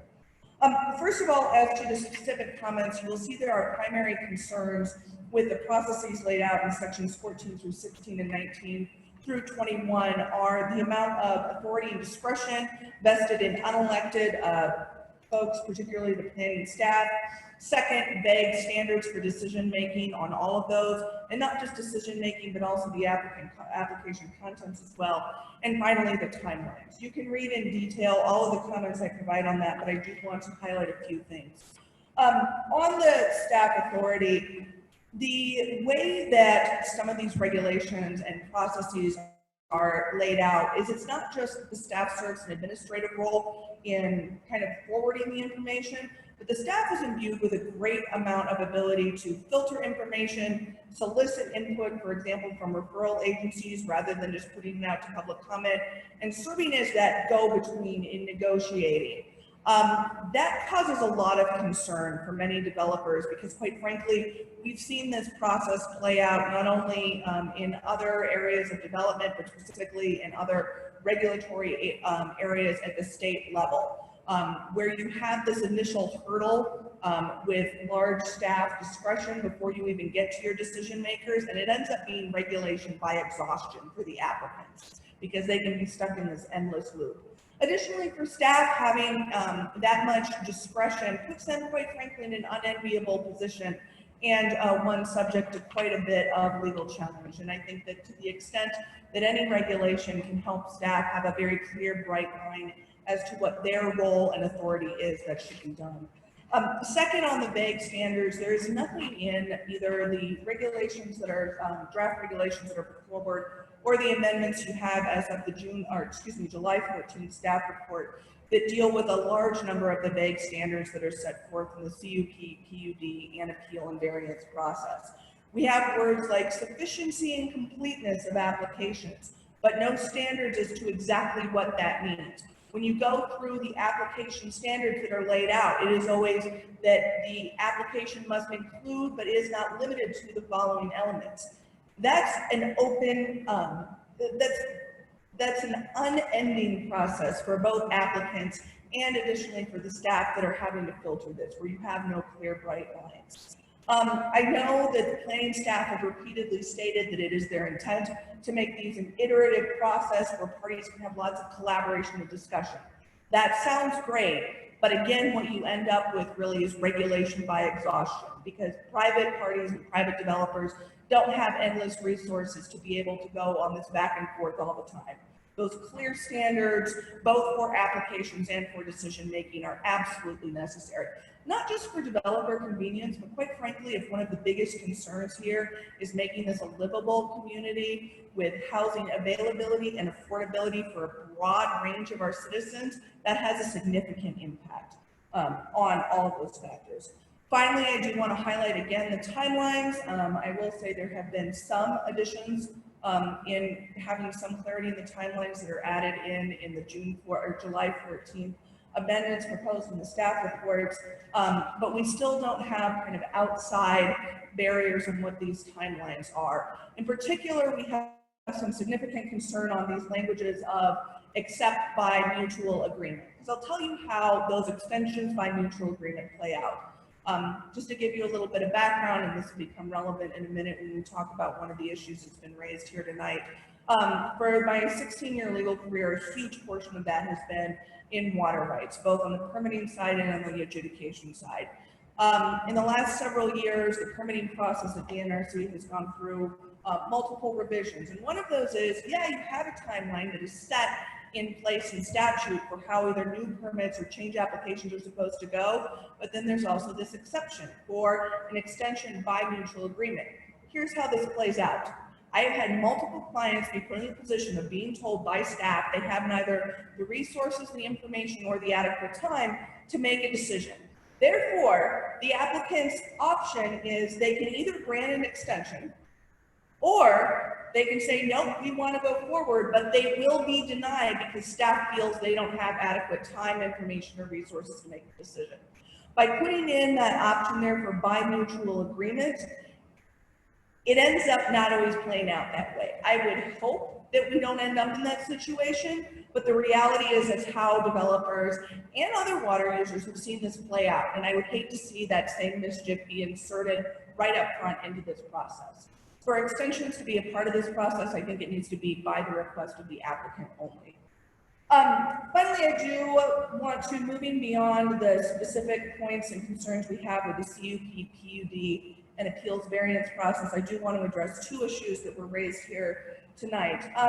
First and foremost, there's been quite a bit of discussion on water availability. I know this has been a long, ongoing discussion in the Helena Valley, both through the water quality district. There was at one point in time a controlled groundwater area in place in portions of the Helena Valley that was set up through the NRC. With all of this though, and the discussion that has happened here tonight, I want to be clear. Public water supply systems, unless you are automatically hooking into the city system, the existing city system, in which case it's not a separate system anyways, public water supply systems have to go through the full permitting process at the NRC. Within that, you have to show legal availability of water, you have to show actual physical availability of water in the amount that you choose, that you are applying to use, and you have to show lack of adverse effect on any other water users who are already existing in the area. Even if you are doing individual wells, there have, within the last several years, been significant limitations on the use of so-called exempt wells, particularly in well spacing, that would limit the availability for folks to just put in a well without going through the full permitting process at the NRC. I raised this issue for several reasons. One, for the board to understand there is a whole other layer in permitting process that you have to go through that addresses the very water availability issues this board is concerned about. But second, for this board to remember that when we talk about things like housing affordability, when we have multiple regulatory layers that are all looking at the same issue, that absolutely piles up on the cost. The second issue that's been raised here tonight that I do want to address very briefly are the concerns of this board, I think is rightfully raised, about the timing and interface of this proposed regulations, these proposed regulations with the growth policy. Certainly, growth policies do and must be reviewed on a regular basis. And if any regulations like zoning go into place, those will have to be amended accordingly with review of the growth policy. However, the timing specifically in this case is problematic, as some of you board members have recognized. When we're talking about reviewing the growth policy, next year, that's only 5 months away from now. And I question the wisdom and the efficiency and, quite frankly, wise use of public resources to be talking about adopting regulations now for a growth policy that we know is going to be revised in nearly 5 months. And so we have the very distinct potential for these regulations to be, at least in part, outdated 5 months from now. That just seems like a very unwise use of everyone's time, energy, and resources. Finally, and you'll see this in my conclusion, the written comments you have, I do want to thank the board for their work here, but also, and some of you already heard this in the comments in the work session that we provided during, I think it was last Friday, July 17th. I appreciate this board taking the time to be thoughtful and considering all of the public comment and wading through what is certainly a lengthy proposal. However, when we talk again about regulation by exhaustion, many members of the public, including the HBIA, are getting there, with meetings being set one after the other, only being set at the end of the previous meeting, with meetings being provided on short notice, such as the work session last Friday that wasn't noticed out until last Tuesday afternoon. I would really exhort this board to set in place a clear path for what their decision is going to be and a timeline. So the members of the public don't have to wait from meeting to meeting to see what the next step is. And so they know here's where this endpoint is. Finally, I would also like to remind this board as well that you do have a role separate and apart from the planning staff. You do not serve at the pleasure of the planning staff. In fact, when you look at the authorizing statutes for planning boards in general, which is, let's see here, I can never remember statutory site, 76.1.102 sub 2, it does state that you serve in an advisory capacity, and you also have in sub 1 of that same statute specific obligations to the public. Your role here, which I admire you for asking these questions of, but is not just to ask the questions and to have staff decide a yay or nay as to whether they are valid, but to put together your own independent advice to the county commissioners when you forward whatever decision you have. And I would really encourage you to take that independence seriously. Thank you again for your time. Mr. Chairman, I have a question for Mr. McNally. We just heard that new growth policy updates will be available in 5 months. That's not my understanding of how soon a new growth policy might be implemented. Can you give me your best guess on a timeline for a new growth policy? Mr. Chair, members of the board, I couldn't give you my best guess. Mr. Italiano has indicated that it's his desire to move forward with the staff and this board to begin a process to update that growth policy. That would take time. It wouldn't be in 5 months a document available for your adoption. Then let me rephrase my question. How long did it take to develop the last growth policy addendum? Was it 5 months, 6 months, a year? How long was it? Mr. Chair, members of the board, the growth policy process, I could go back and look. I think it began about 2012, 2011. There was kind of some ooch and scooch starts there on that, but I think in 2012 we started in earnest to begin to have a little more robust discussion about the direction it was going to go and getting direction from the board on how we should perform that update and to drive the focus to the Helena Valley planning area. And that continued as a process until it was eventually adopted in March of 2016. 4 years.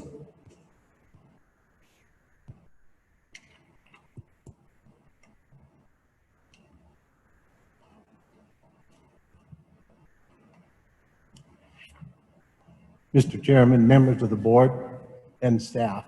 My name is Jerry Hamlin, and I reside in Helena, Montana.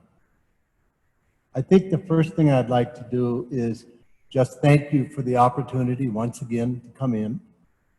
I think of your time. I've served 7 years on a planning board. I know how hard it is to find the evenings to come out. So I want you to know, regardless of what my comments are, I appreciate you taking the time to be here tonight and to listen. Before I actually start my testimony, and I've written it out only so I can stay on track and you don't have to hear me repeat. But before I get into that, I think it's important for you to know that I have had some personal experience with sufficiency and completeness. And I'm telling you, it was a disaster. The state regulations say you have 60 days to determine sufficiency and completeness. In my case, it took 3 years. And during that 3-year period of time, what was considered complete and sufficient changed depending on who was in charge. So I'm telling you, we need some regulations that are more understandable, more clear, and more concise. And anything you can put into these regulations that do that, we're better off. I do not either like the idea that it can be extended at the request of either party. That is not good. Just tell me what I need to do, tell me what I need to present, give me a date, and I'll do it. It's up to me if I don't get it done in that time, but I don't want the extension. It all sounds so good and nice, but usually it works to the developer's detriment. So I am not for that language either. So I'll start my comments now by saying I have purchased 960 acres of ground out in the Helena Valley in the year 2006. At that time, we were building about 50 houses per year. And without land, builders lose their employees and they have no place to build. So I thought it was really good, long-term planning to do so. I paid high development prices for that land in the year 2006. The last subdivision I did took me 14 years. Now there is something wrong with a process that takes that much time. And what I can tell you is I jumped through every single hoop that they could put in front of me, all the way from water quality to water quantity, to fire protection, to floodplain, to roads, the whole gamut I went through. And I am one who can stand here and tell you the existing regulations handle all of those items. I don't like hearing that this whole zoning proposal is going to answer any of those 5 items, because it does not. They're already answered in existing regulations. All this will do is duplicate the existing regulations and laws that are on the books. Tonight, I think that I feel strongly that we're in the critical stage of this zoning proposal. I understand that your review here is merely an advisory capacity. So I just have a favor to ask. When you discuss things, I have several questions which I have never heard discussed, but which I brought up in almost every meeting. So I would like to have you consider the following questions. First, though, before I get into that, in every meeting I have attended and every meeting that I've read minutes of, the opposition to this proposal has been overwhelming against it. Now, we get, and I agree with the previous speaker who said, it's hard for us to look and say there is something positive when we are so adamantly opposed to this and what it does to the land we purchased. I mentioned earlier, I had over $4.5 million in that land back in 2006. It's now 2020, and finally I'm selling lots. In the meantime, there was another $7 million worth of work spent. So before I even got off the gate, there was about $11 million in 14 years. That is an unreasonable length of time. The cost was unreasonable, and it's because the regulations are not specific enough. At every public meeting that I've been to, overwhelming dissatisfaction has been voiced. Very little, if any, positives have been voiced for this opinion. And I think about all of the landowners in Lewis and Clark County who this has a substantial detrimental effect on. All of them don't like it. Why should we be throwing something like this down their throat if the 5 reasons for the justification of it are already satisfied under existing statutes? So I do not understand how it's getting this far without more discussion on the opposition and what their ideas are and why we are so opposed to it. Excuse and me, that Mr. opposition goes. Mr. Hamlin, I have a question for you. Yes. When you refer to the existing regulations, are you referring to the existing subdivision regulations? What specifically? That's a great question. I'm referring to many different regulatory agencies. One is DNRC on water quality and quantity. The other one is DEQ on sewage and treatment and floodplains. The other one is subdivision regulations that we have to meet. Then there's fire protection. We have to meet with all the fire departments. So all of the regulatory agencies, not just subdivision regulations, all of the other ones. And the state people have been put in a position to review water quality and quantity. And yes, they're not perfect. And no, we can't get perfect data. There will always be some questions, but I can tell you, I spent a lot of money on engineers determining if I had water quality and quantity. I spent 5 years getting a floodplain permit. So I know what the process is, and it's expensive, it's long, and it's very time consuming. And it doesn't have to be that way. So why then are we worried about those same items in this zoning proposal and justifying the existence of this zoning proposal by saying it's going to answer those 5 questions? Okay, and so based on your experience as a developer and this recent experience you had with the 14-year process, what would have been different about that process, either making it substantially shorter, making it the same, or substantially longer, had these proposed zoning regulations been in place at some point? See, that's a tough question, but let me try it. First, we had the 160-acre parcel. That would have taken my 600 acres that I have left down to 3 parcels, 3.5 parcels. And that's all I could do. So that would have had major effect. Then we went to 20, could have gotten a few more parcels. Then DNRC and the water regulations kick in and the exempt wells. So if I don't have water rights already in my possession, I can't even start the process until I buy water rights. Now, on a 160-acre tract, you have to space wells 1,320 feet apart.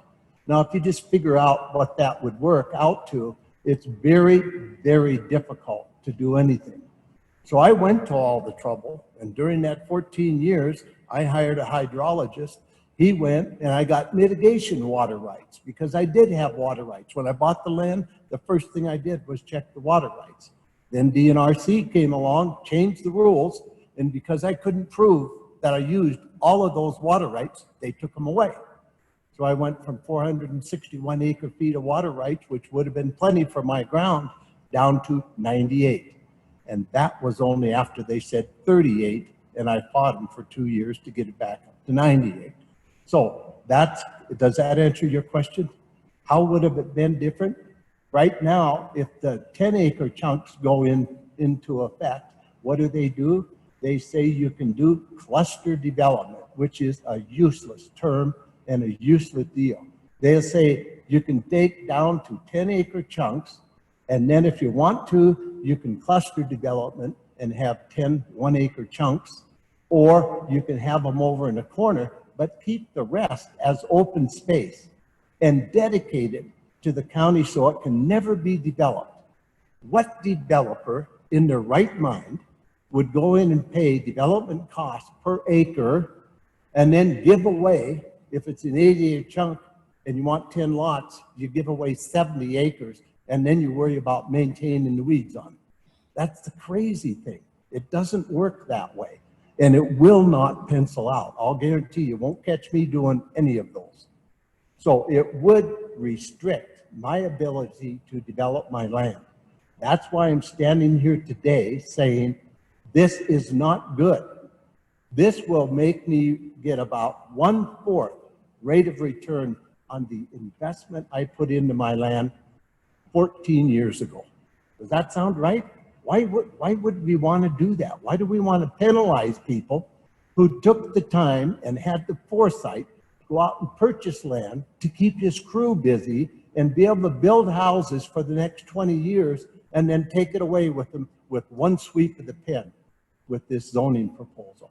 I have asked 3 times to get my land out of this zoning proposal because I already know I have water quality, I have water quantity, I have fire protection, I have good roads. It's a brand new state highway.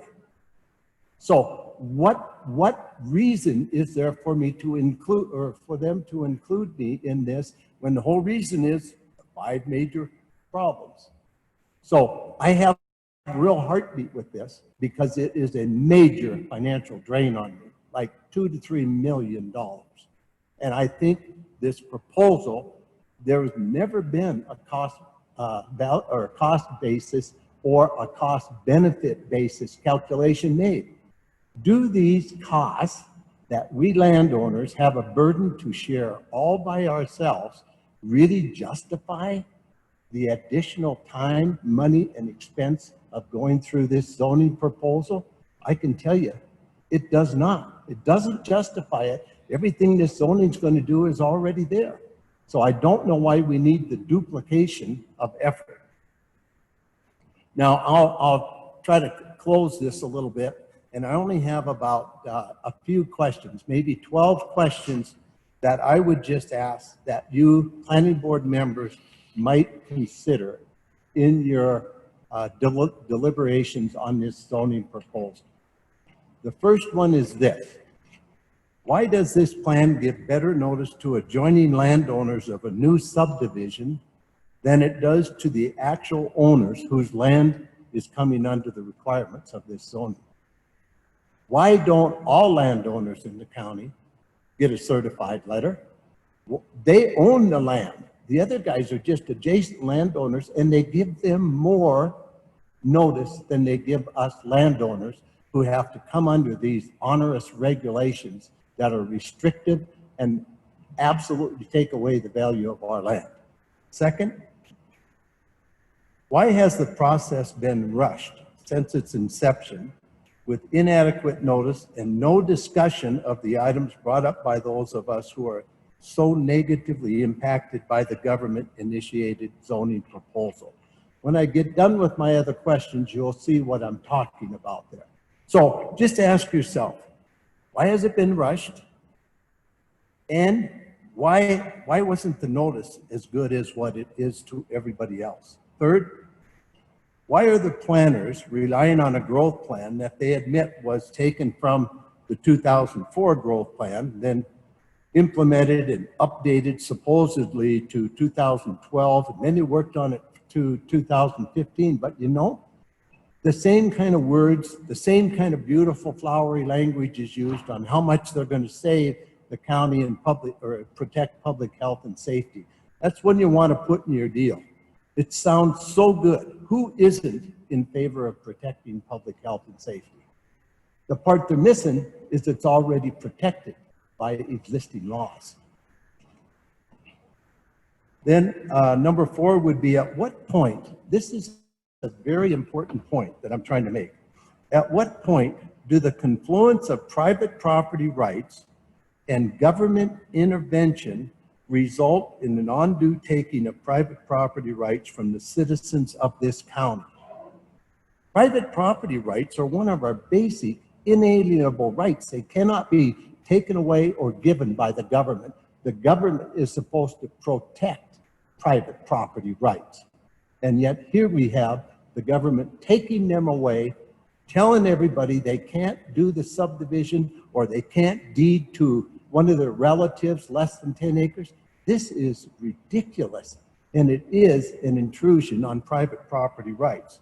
I haven't heard anybody discuss the issue of private property rights. And am I saying, yeah, my rights are better than yours? No, I'm saying my rights are at least equal to those rights of the people who are next to my subdivision, or your rights. Why don't we all have equal access? And at what point in the discussion should you as planning board members be concerned about that? Or based on the doctrine of public health and safety, are you just going to say maybe, you know, it's not as important as protecting public health and safety? That's not true. Our whole country was based on this, and it's one of the building blocks of our society. Private property and rights given to us by God, which are inalienable and can't be taken away by the government. It's an important question. I'd just like to see you discuss it a little. If this proposal is adopted, where will the plan, the growth plan, everybody quotes all the time, where will the 4,000 plus people that growth plan predicts are going to be here go? They aren't going to live on 10-acre chunks because none of them will be able to afford it. And if you really want to know what happens, go to Telluride, Colorado. They did this kind of a thing there. And you know who lives there now? The rich and famous, and nobody else can afford that because the land prices went up so high that nobody normal can afford to live there. The people who work in those areas, in the restaurants, the bars, the casinos, whatever there is, live in mobile homes, and they all have to live together because nobody can afford to live by themselves. I don't think that's what we want here in Helena. And then can we at least have a discussion about how to encourage rather than discourage growth? Now, discourage growth, think about that concept for a minute. What's the difference between discouraging growth and moratorium on growth, moratorium on development? This is a mini moratorium on development. Any development under 10 acres just can't be done. And we're going to take this wide brush and we're going to take the whole county in. Now, aren't there areas, and I'll talk about this in a little bit, aren't there areas in the county where maybe there is adequate water, there is adequate sewer, there is adequate transportation, there is adequate roads, there is no floodplain, all of those, and there is adequate fire protection. All of those things are satisfied, and yet, boom, we're going to take this massive brush, go right over it, and act like that doesn't make any difference. Has there ever been, or have you ever heard of a study being done in the county to see where have the road improvements come since 2004? I can tell you one because I'm on it, and I built on it, and I bought on it because it should encourage development, and that's Canyon Ferry Road. That's a $10 or $12 million project. Roads are good. Additional development can be accommodated because the roads are in good shape. And then can we at least discuss how possibly we could incentivize and promote reasonable growth in this county? I've never heard of any incentives, but I've heard of them in other areas. So maybe we should try that rather than the penalty of no growth. And that seems to be what it is. Number 8. Why is lot restriction the only thing that this zoning does? How about looking at the road system in the county, encouraging growth, seeing where areas could be developed? It seems like that would be a logical thing. Why does this proposal have to apply to the whole county?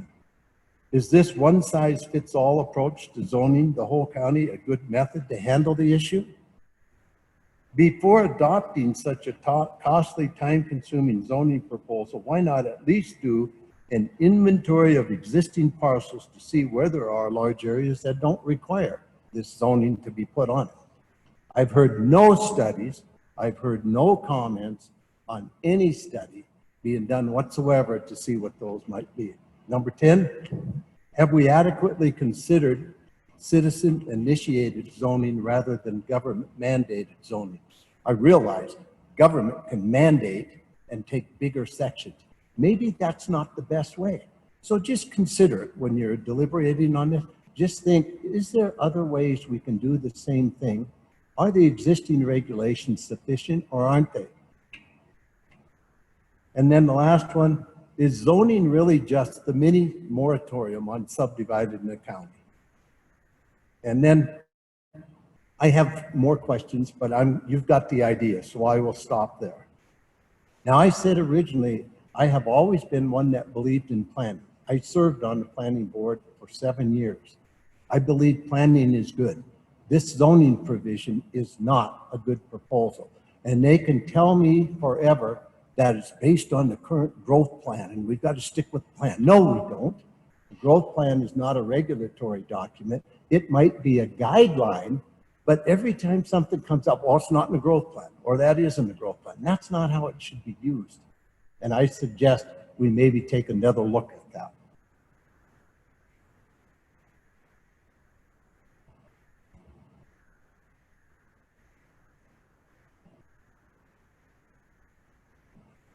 So think about the landowners, the people like myself, who will face unbelievably burdensome, if not insurmountable, restrictions on the development of their property. And every appraisal I've ever had says, what is the highest and best use of your property? We won't be able to get to the highest and best use because the highest and best use isn't dividing it into 10-acre chunks. You know, I remember I started subdividing in 1973. You know what the big deal was then? We wanted to be able to get a 1-acre size. Then it went to 5, then it went to 10, then it went to 20, and then they took it clear up to 160 acres. So here we are again, going backwards. All I heard my whole development life was, we don't like urban sprawl. Well, what is this doing besides urban sprawl? 10-acre minimums, urban sprawl. And then that's not bad enough. If you have 10 acres, do you need a lot of other open space? No, you got 10 acres, but they want to make sure you can't use the whole 10 acres. They're going to restrict you on the use by dictating the size that you're going to have. So here's what I'm asking. Just please consider the plight of all the landowners before you're making your decision on this proposal. Is it fair for a landowner to bear all the burden to correct problems created over the last 30 years in this county? I think not, and I hope you do too. Thank you.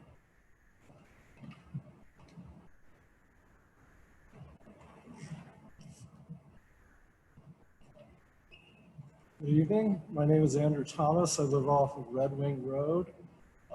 Give you a little idea of my background. I'm a licensed attorney in Idaho. I also have... Excuse me, sir. Can we get you closer to the microphone, please? We Sorry. cannot hear you. Can you hear me now? Yes, that's much better. Okay. Thank you. Can you please start over? Yes. My name is Andrew Thomas. I live off of Red Wing Road. Give you a little idea of my background and perspective on this matter. I'm a licensed attorney in Idaho. I also have a master's and PhD in public policy from Washington State University. And I've studied environmental and land use issues for the better part of 15 years. And one of the things that I want to inform the discussion about tonight is the social and economic impact of this and how this type of proposed policy fits into a greater effort of the community to ensure sustainability. As you've no doubt heard other comments questioning the need to respect property rights, constitutional basis for that. I fully acknowledge it's within the jurisdiction of the board and within the jurisdiction of the government to promote this policy. It's based on what's known as rational basis. So long as you can articulate a rationale, regardless of whether or not it's based in fact, you can promote it. Now, the issue is addressing this matter from a policy perspective, especially the lot size requirements are bad public policy. The reason why I assert that is there is a long line of historical precedent and research on this topic which demonstrates that this type of monolithic land use planning scheme does not work. Granted, I fully concede that we need thoughtful regulation. We need to manage growth. I've heard the term organic use. I think that's a very apt description of good policy. However, coming in with a top-down policy process invariably does not work. And the reason why I say this is we have about 80 years worth of evidence when you look at policy of why this doesn't work. So first good example of this is the Town and Country Planning Act in the UK. It set up basically green belts, urban growth boundaries. Most development was focused in urban areas. And per design, the countryside was left to the elite. Only the rich could afford to live there or build there. So since the Town and Country Planning Act was adopted in 1947, the cost of housing in the UK has gone up by 4 times adjusted for inflation. Now you say, well, that's Europe. That's a completely different scenario. Well, you look at similar planning schemes implemented in the US, so I'll stick to the West Coast. You have SB 100 in Oregon, which set up basically statewide planning in 1973.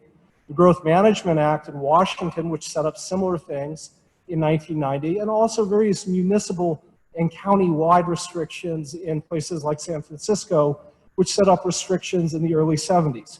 And everywhere this type of restriction is implemented, whether it's a lot size restriction or an urban growth boundary, the cost of housing goes through the roof.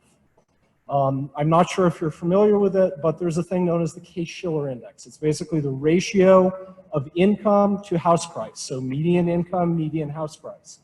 So as I said, the UK went up by a factor of 4 adjusted for inflation. Seattle, the median house price is $767,000. Median family income is $121,000. Index 6.3. Portland, Oregon, $467,000. Median household income $87,000. Multiplier 5.3. San Francisco, median household price $1.4 million. Median household income $112,000. Multiplier of 12.8. Now you say those are big coastal cities. They're full of Californians in particular. We don't like Californians here. Well, when we look at Montana, we have policy examples here, and it's the same pattern. I had somebody who lived on my road say, well, this policy is great that they're proposing. I don't want Helena to become like Bozeman. So Bozeman has similar restrictions. Median house price, $475,000. That's a multiplier of 8. Missoula, despite being a little bit cheaper at $347,000, is still at the same multiplier of 8. Helena, just for your information, is about $290,000 for a house, median family income of about 53. So we're already pushing unaffordable. If you enact a policy like this, I guarantee you, you will not see working families want to move here. I also guarantee you that businesses will not want to move here, and that basically you're going to create a haven for wealthy people who want vacation homes and who want to get away from it all and not really contribute to the community, and retirees in one form or another. And you say, well, they're just going to buy rural lots, we'll still have city development. Well, what happens when you restrict land supply in this type of fashion is you create an incentive for speculation within the developable area, and it places a huge premium on that type of land. You see this consistently where this type of planning is implemented. Also, when you have an overall regulatory burden, and I do think regulations are reasonable, but you have to consider that regulatory burden, it adds cost to development. And when you look at this trend and you look at really what it has done to those communities, you have to ask yourself the question, do you want to do it here? Right now, there's a couple of things going on. Abroad, as I said, we know the pattern, at least with regard to affordability. This type of regulation makes housing affordability unaffordable. Also, when you look at states like California, they're very innovative in certain policy areas, but they're very restrictive in others, and frankly, backwards in it, and elitist. You have businesses leaving California. You have young families leaving California. And one of the options historically has been to move to a place like Helena or Great Falls. It's still somewhat affordable here. Also, you see those people move to the Southwest, the South in particular, because it's affordable. And when you look at the byproduct of this policy with regards to that, you're basically making it so that your kids and grandkids can't live here by regulating them out. Because no sane young adult making $40,000 a year is going to want to stay in a place where they can't afford a house, build equity, have a reasonable place to live that isn't an apartment. And if you doubt these numbers, I can send you more, or you can explore them on your own. They're going to want to move to a place where housing is affordable, where they have choices and opportunities. The other dimension from the perspective of Montana itself is whether or not, certain factions are promoting it. And I know there's a lot of, how would I put it, nationalistic rhetoric of being Montanan. The reality is we need growth in this state to be demographically stable. Right now, Montana is a very expensive state. It already is. And when you look at its population, it is aging. Montana, within the next 20 years, is going to be on the edge of a demographic collapse. And what that means is that you will not have enough young workers to replace the ones that are retiring. This creates a very challenging situation. And by further regulating development and making it more difficult to develop, you're basically chasing people out, especially educated, intelligent people who know that, hey, look, I can't afford a $475,000 house. I better go and move to North Carolina and buy a $150,000 place because I can make the same $60,000 a year there and live much better. So there is a huge dimension of affordability to this. Also, a couple of other things from a legal perspective. When you look at the rhetoric of this type of monolithic planning, it is very much so in conflict with modern property law. Modern property law, which really started developing in the Renaissance in what was then medieval England, favors alienability. It also acknowledges the highest and best use. It acknowledges the idea that each parcel is unique. And the reason why the court, for example, enacted things like the rule against perpetuities was to remove political and social influence from the elite, in this instance, the nobles in Britain, because they wanted to tie up land indefinitely. They wanted to keep their feudal order a certain way. And I'm not saying any of you are proponents of feudalism, but when you look at the de facto result, it is effectively that. So, for example, things like conservation easements or cluster development. The idea that it is within the discretion of our current generation to say that you have a 100-acre lot, 90 acres of it will be open space in perpetuity is a little presumptuous. I'm all in favor of protecting open space. I'm also in favor of getting access to public lands. But when you look at the composition of the county right now, 56.3% of it is already federal land. There's no need to add to that. Or if you do add to it, it should be strategic.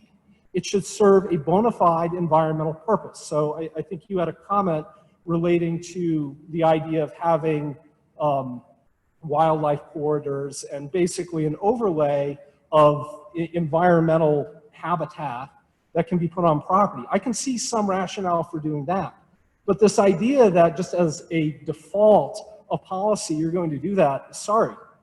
Legal progress dictates otherwise. Civil modern society dictates otherwise. I don't want to go back to the Middle Ages. Now, I think that the question here is, many people are critical of this policy. And, the criticism is clear, it's consistent. And the overarching theme here is not to absolve regulation, not to oppose all regulation. The key here is to be transparent and logical in how the regulation is adopted and implemented. Lot sizes are monolithic. They clearly don't fit in a community like Rimini. I think that the entire community is probably less than 200 acres. And right now, there are more people than that living there. But you still have to have regulations. So the county had noted these 5 areas for concern and development. I would invite the board, and I would also invite the planning staff to consider focusing on those things explicitly. We know that this approach to planning has grave costs. I know the planning community in large cities like Portland kind of ignore them and they blame other things for them, but there's a very direct relationship here. I think that this proposal and the consensus, regardless of what your political affiliation is that people want good policy. So therefore create good policy. Because ultimately, if you just go and do what rotely has been done before, you're really kind of adhering to the definition of insanity. Because we know that's going to have a very negative consequence. And your kids or grandkids or honest working families who want to move here won't be able to do it. And you have to formulate alternatives.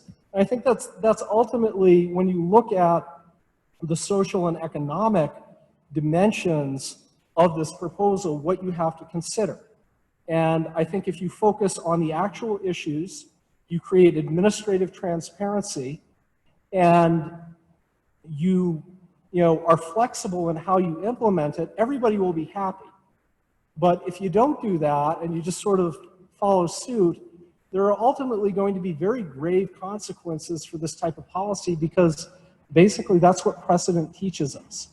And with regards to something like this, I think it would be a grave misstep not to consider those factors.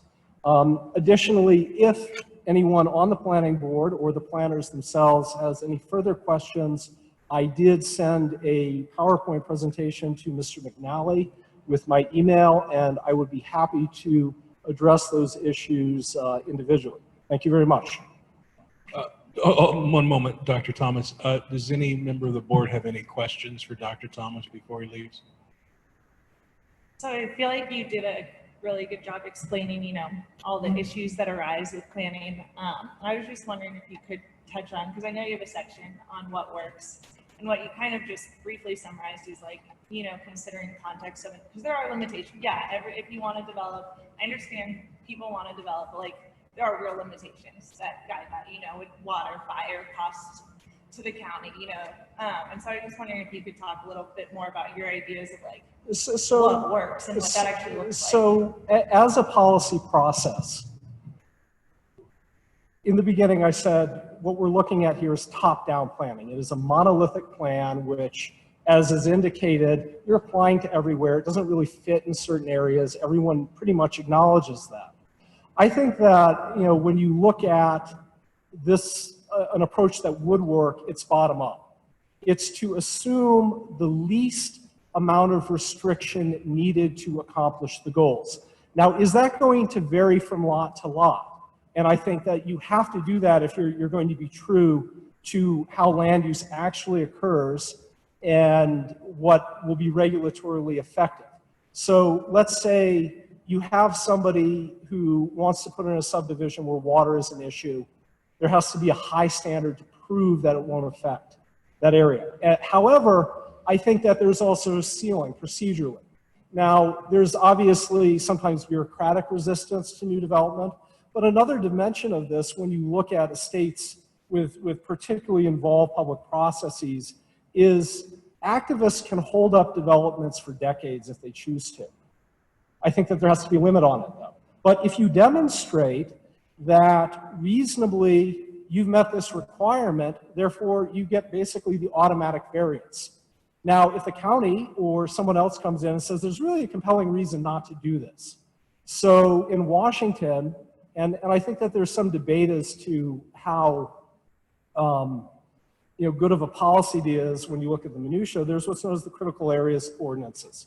So critical areas ordinance in Washington basically states that you can't build on a slope that's like 60 degrees and just carve out a part. And I don't know if you heard, probably, I think it was in 2012, there's a huge landslide in the Cascades and it killed a chunk of people.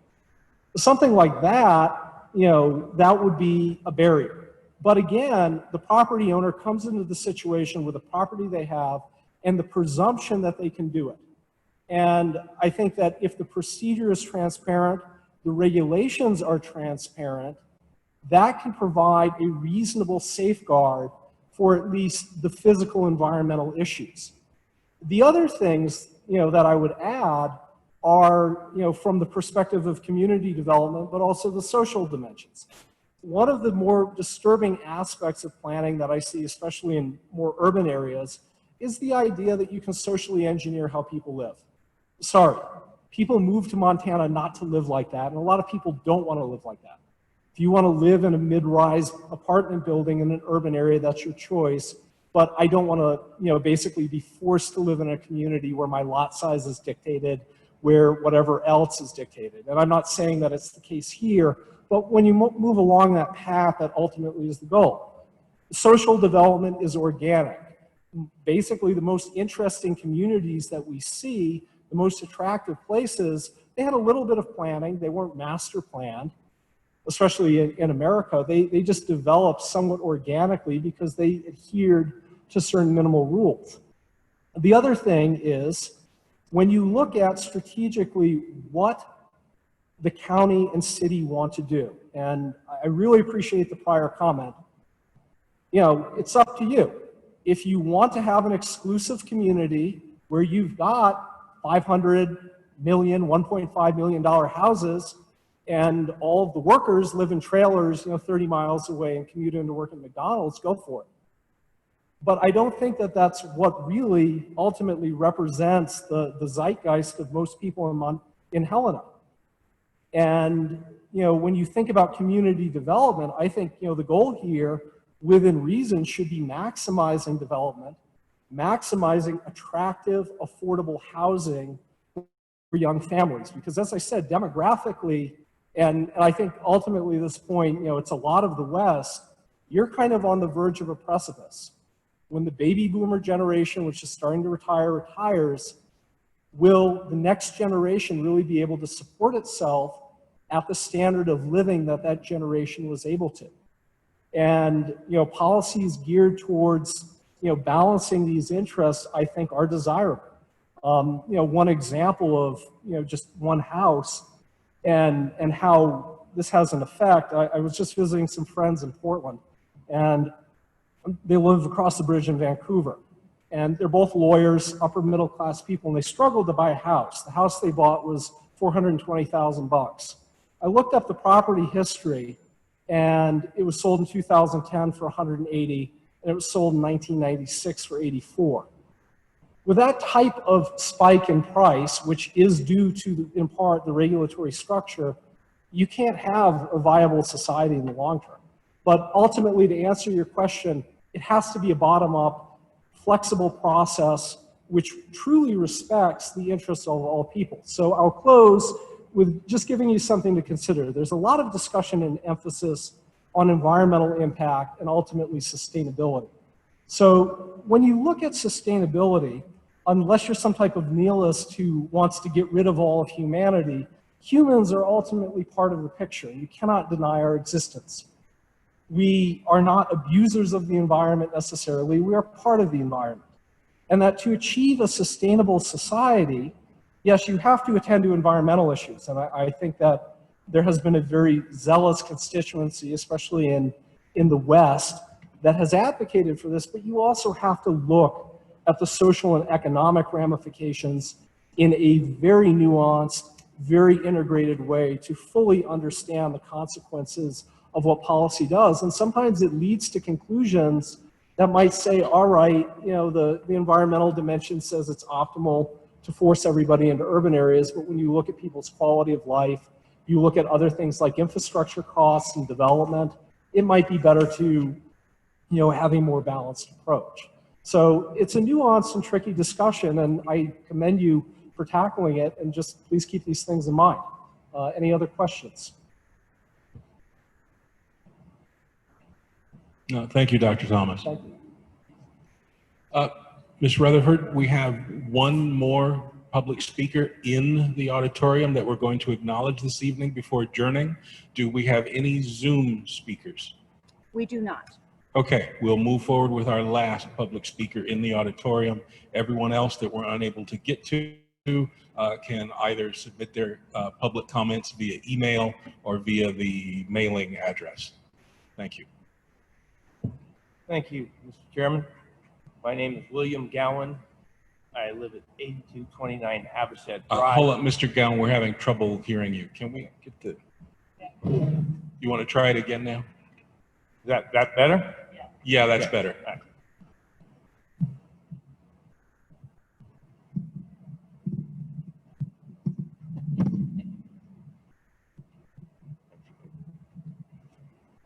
Mr. Chairman, for the record, my name is William Gowen, Gowen. I live at 8229 Avocet.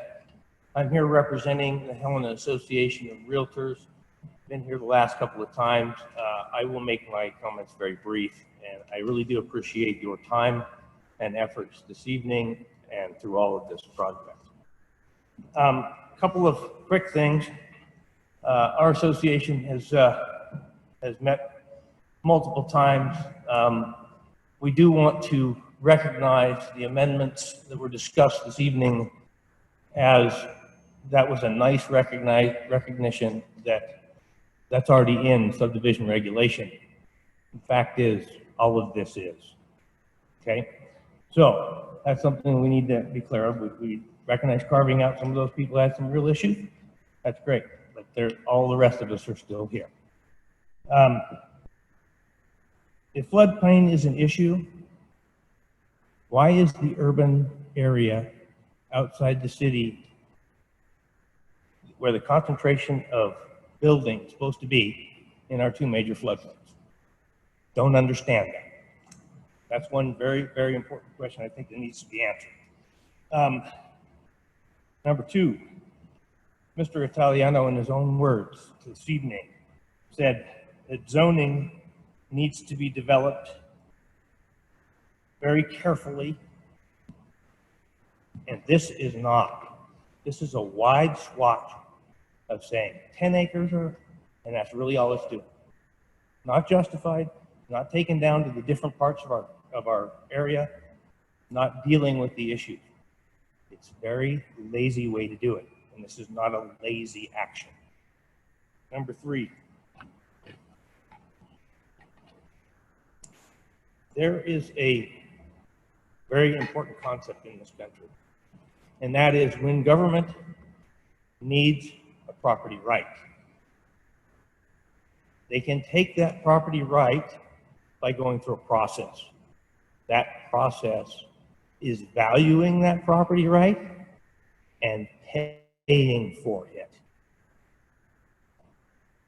We have a tool to do that. It's called a conservation easement. As a matter of fact, our county has a very generous fund for acquiring properties for public use and protecting wildlife and protecting the environment.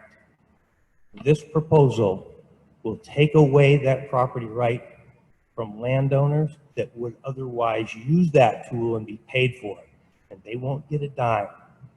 That is a major problem. That is a taking of a property right. So those are some of the reasons we want you to consider this. I would also like to ask a personal favor. I'm a volunteer. I have a full-time job, very, very busy right now. If you're going to have a meeting, don't do it on a Friday afternoon. We can't get there. I have a real job I have to do too, and I know you do too, and you're volunteers. And we got to get somewhere on this. You know how many hours we've sat here, and we haven't gotten to any of the questions anyone's asking. We've addressed one area outside of town and another area outside of town. We got to get a little better than this, because this is our time, and I'm volunteering it. I would appreciate that. Thank you.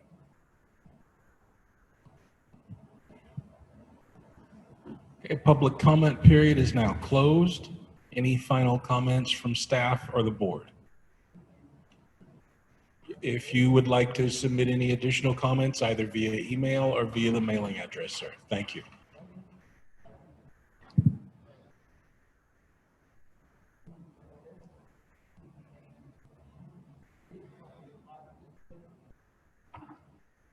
Sir, this is a working session.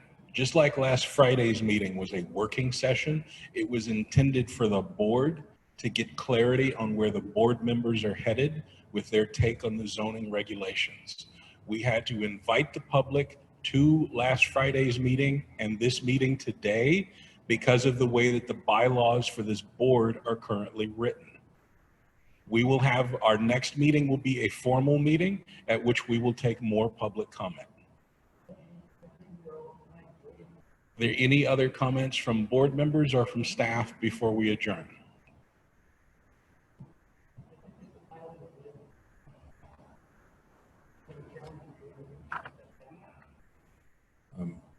Chairman, I would ask that before you join, you take up the issue of setting a date for the next meeting. Based on input I've had from the board so far, that should be our regularly scheduled August meeting. Mr. Chairman, I would like to talk about what will be on the agenda. Do you anticipate moving forward with a decision on these regulations? I would expect that we as a board should be prepared to submit whatever additional amendments and advice that we wish to pass along to the Board of County Commissioners regarding these zoning regulations, and take up any other matters regarding any pending subdivision applications that will have been processed and ready for that meeting at that time. Thank you, Mr. Chairman.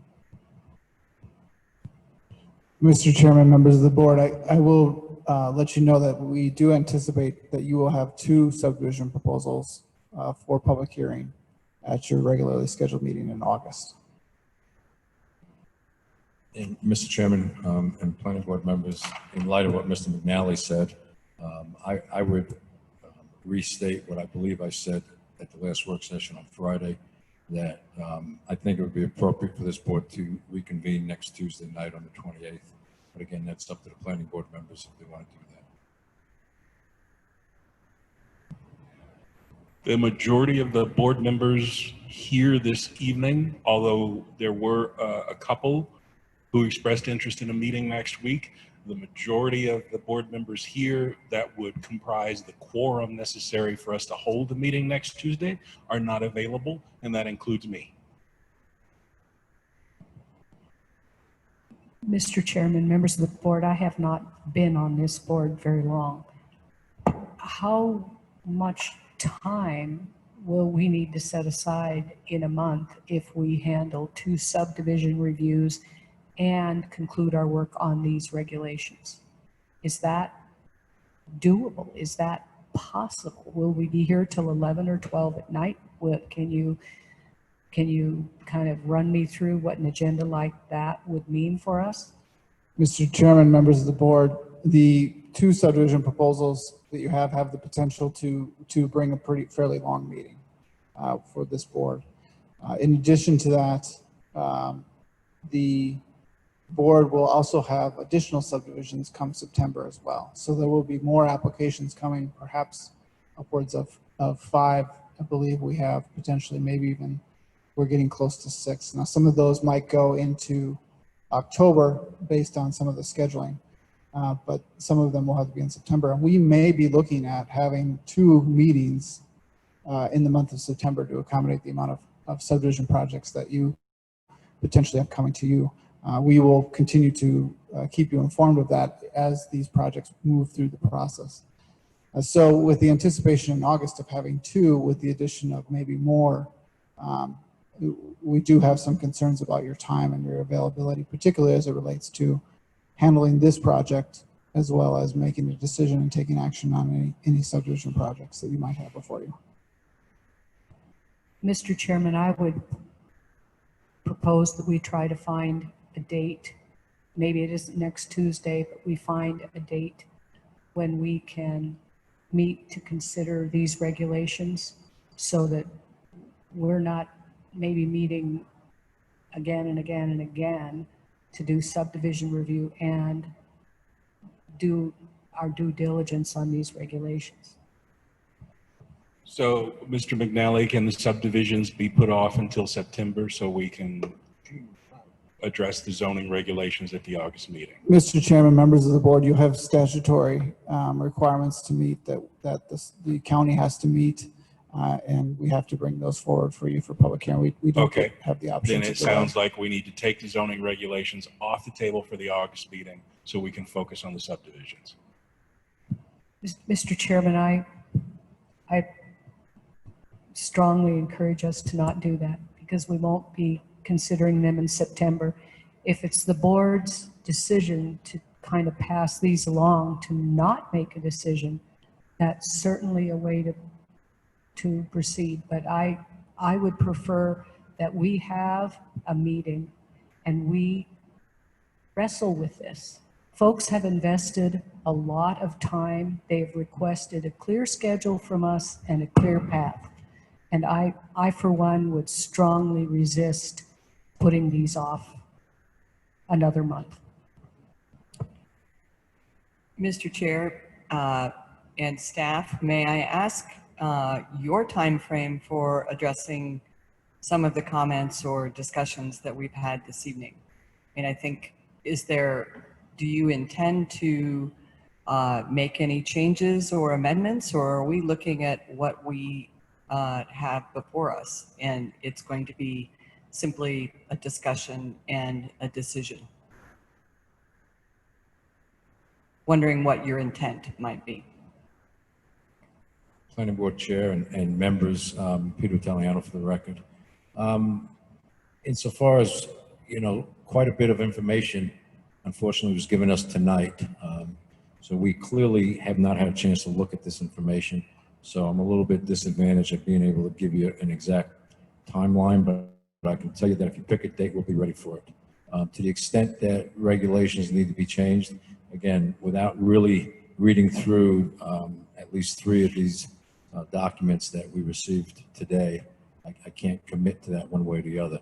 If it's information that we believe needs to be amended, we'll certainly do that because as the track record shows, we certainly have no aversion to trying to amend the document.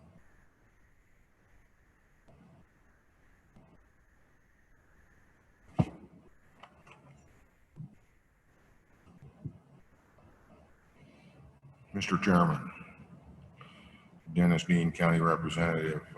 I'm going to propose that we target the date of August 4th, 1 week before our regular meeting, since apparently it's not doable next week, and we make a decision.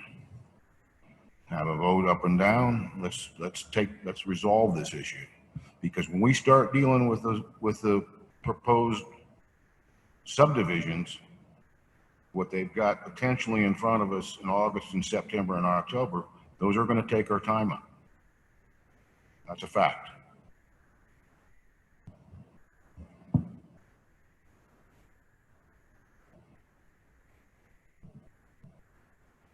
Sorry, just to clarify, August 4th or 1 week before the next regularly scheduled, I think, is the 18th, right? Is what?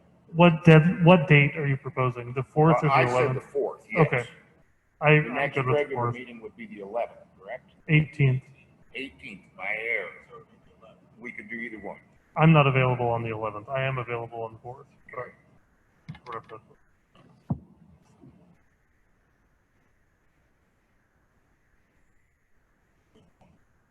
Do I need to make that in the form of a motion? So moved. I'll second that motion.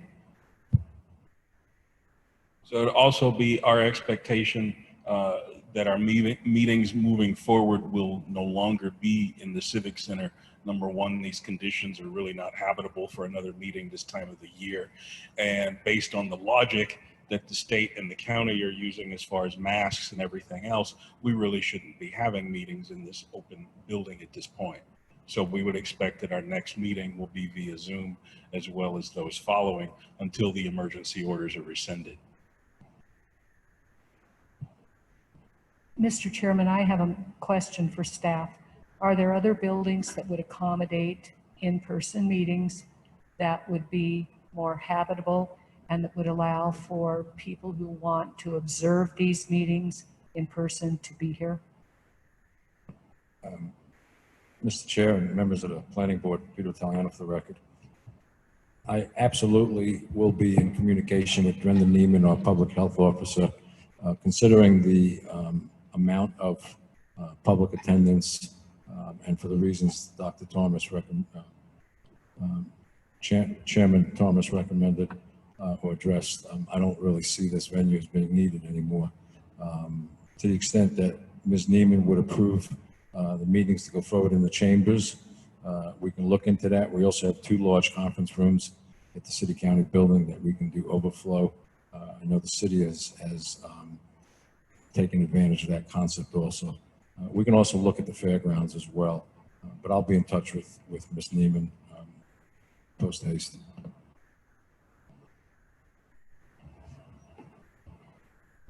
A quick question for Greg, I guess.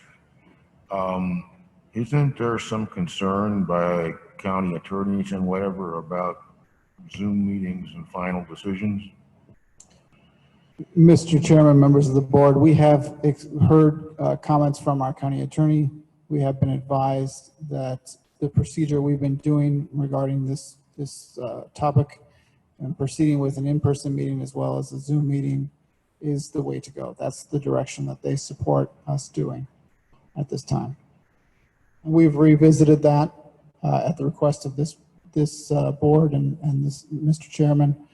We revisited that with that concern, and they continue to reiterate that this is their preferred way that we meet and take action. I would like to call a question.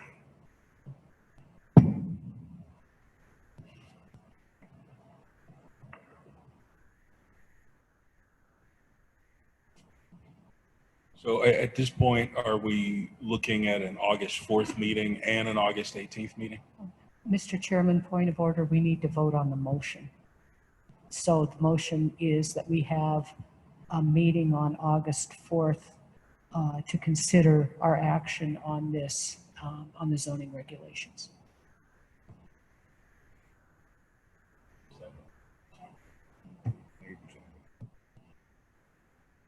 I'm sorry, we were off mic. Is there a second? I seconded it. Okay. So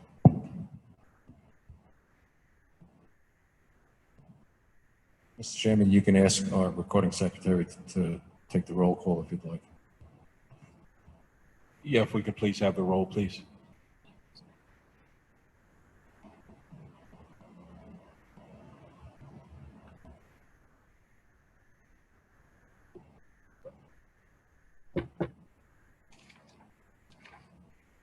Mr. Chairman, I respectfully request that we have Mr. McNally do the roll call. With our new meeting set up here, things are a little bit cattywampus. Mr. Chairman, I'll call out the names of each planning board, and then you can yea or nay the motion. Mr. Chairman, Dr. Thomas, I'll proceed with a round back to you. Aye. Quinlan O'Connor. Aye. Dennis Dean. Aye. Lois Steinbeck. Aye. Corey Kanong. Aye. Ann Schwen. Aye. Morgan Anderson. Morgan Anderson votes aye. Thank you.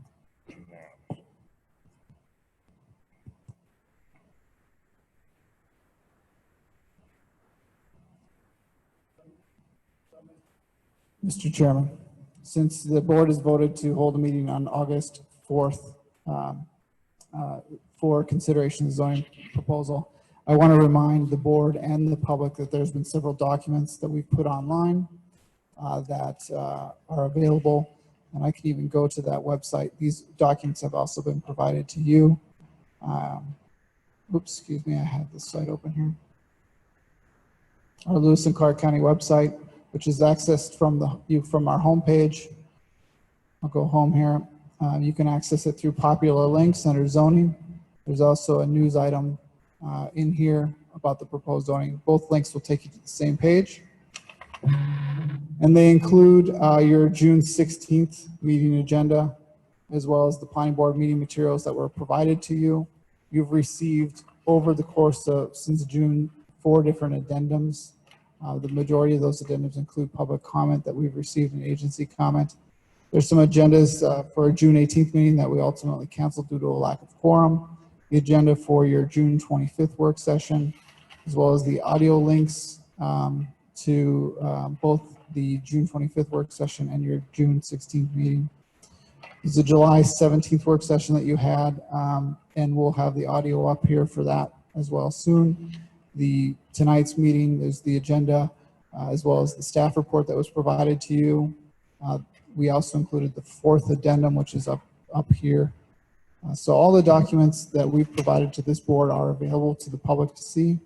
And as we continue to receive public comment, we will continue to provide that public comment to you up until the 4th. So I suspect I will try to get in advance to you the public comment we've accumulated thus far. However, just because of the open-endedness of it, if somebody gives us something on the 3rd or the 4th, you will get that at your meeting date on the 4th. I'll remind the board that, and the members of the public, that the draft regulations dated April 14th, 2020 are also there. The map is there. That is what you're under considering. When you do make motions, and we'll talk about this a little bit more in detail on the 4th, I'll remind you that we'll provide some draft motions. They will be in the affirmative. So the board members would make a draft motion in the affirmative to adopt the regulations, and you could include the appendices and the amendments that we proposed. And then once that motion is made, then individual board members can go in and add and remove by motion certain portions of those regulations or alter those regulations through that process. But we'll have a broader discussion about that motion procedure on your August 4th meeting date. And if any of the board members wish to reach out to me or Peter individually to speak about motions and how motions get made, if you're just want to have a little more comfort level with that, that's certainly acceptable.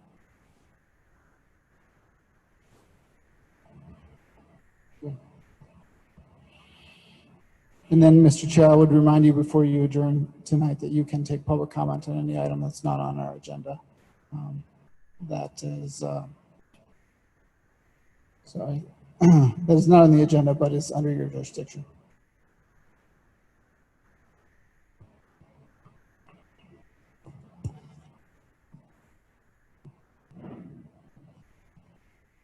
Okay, are there any other items that the board needs to review before we adjourn the meeting?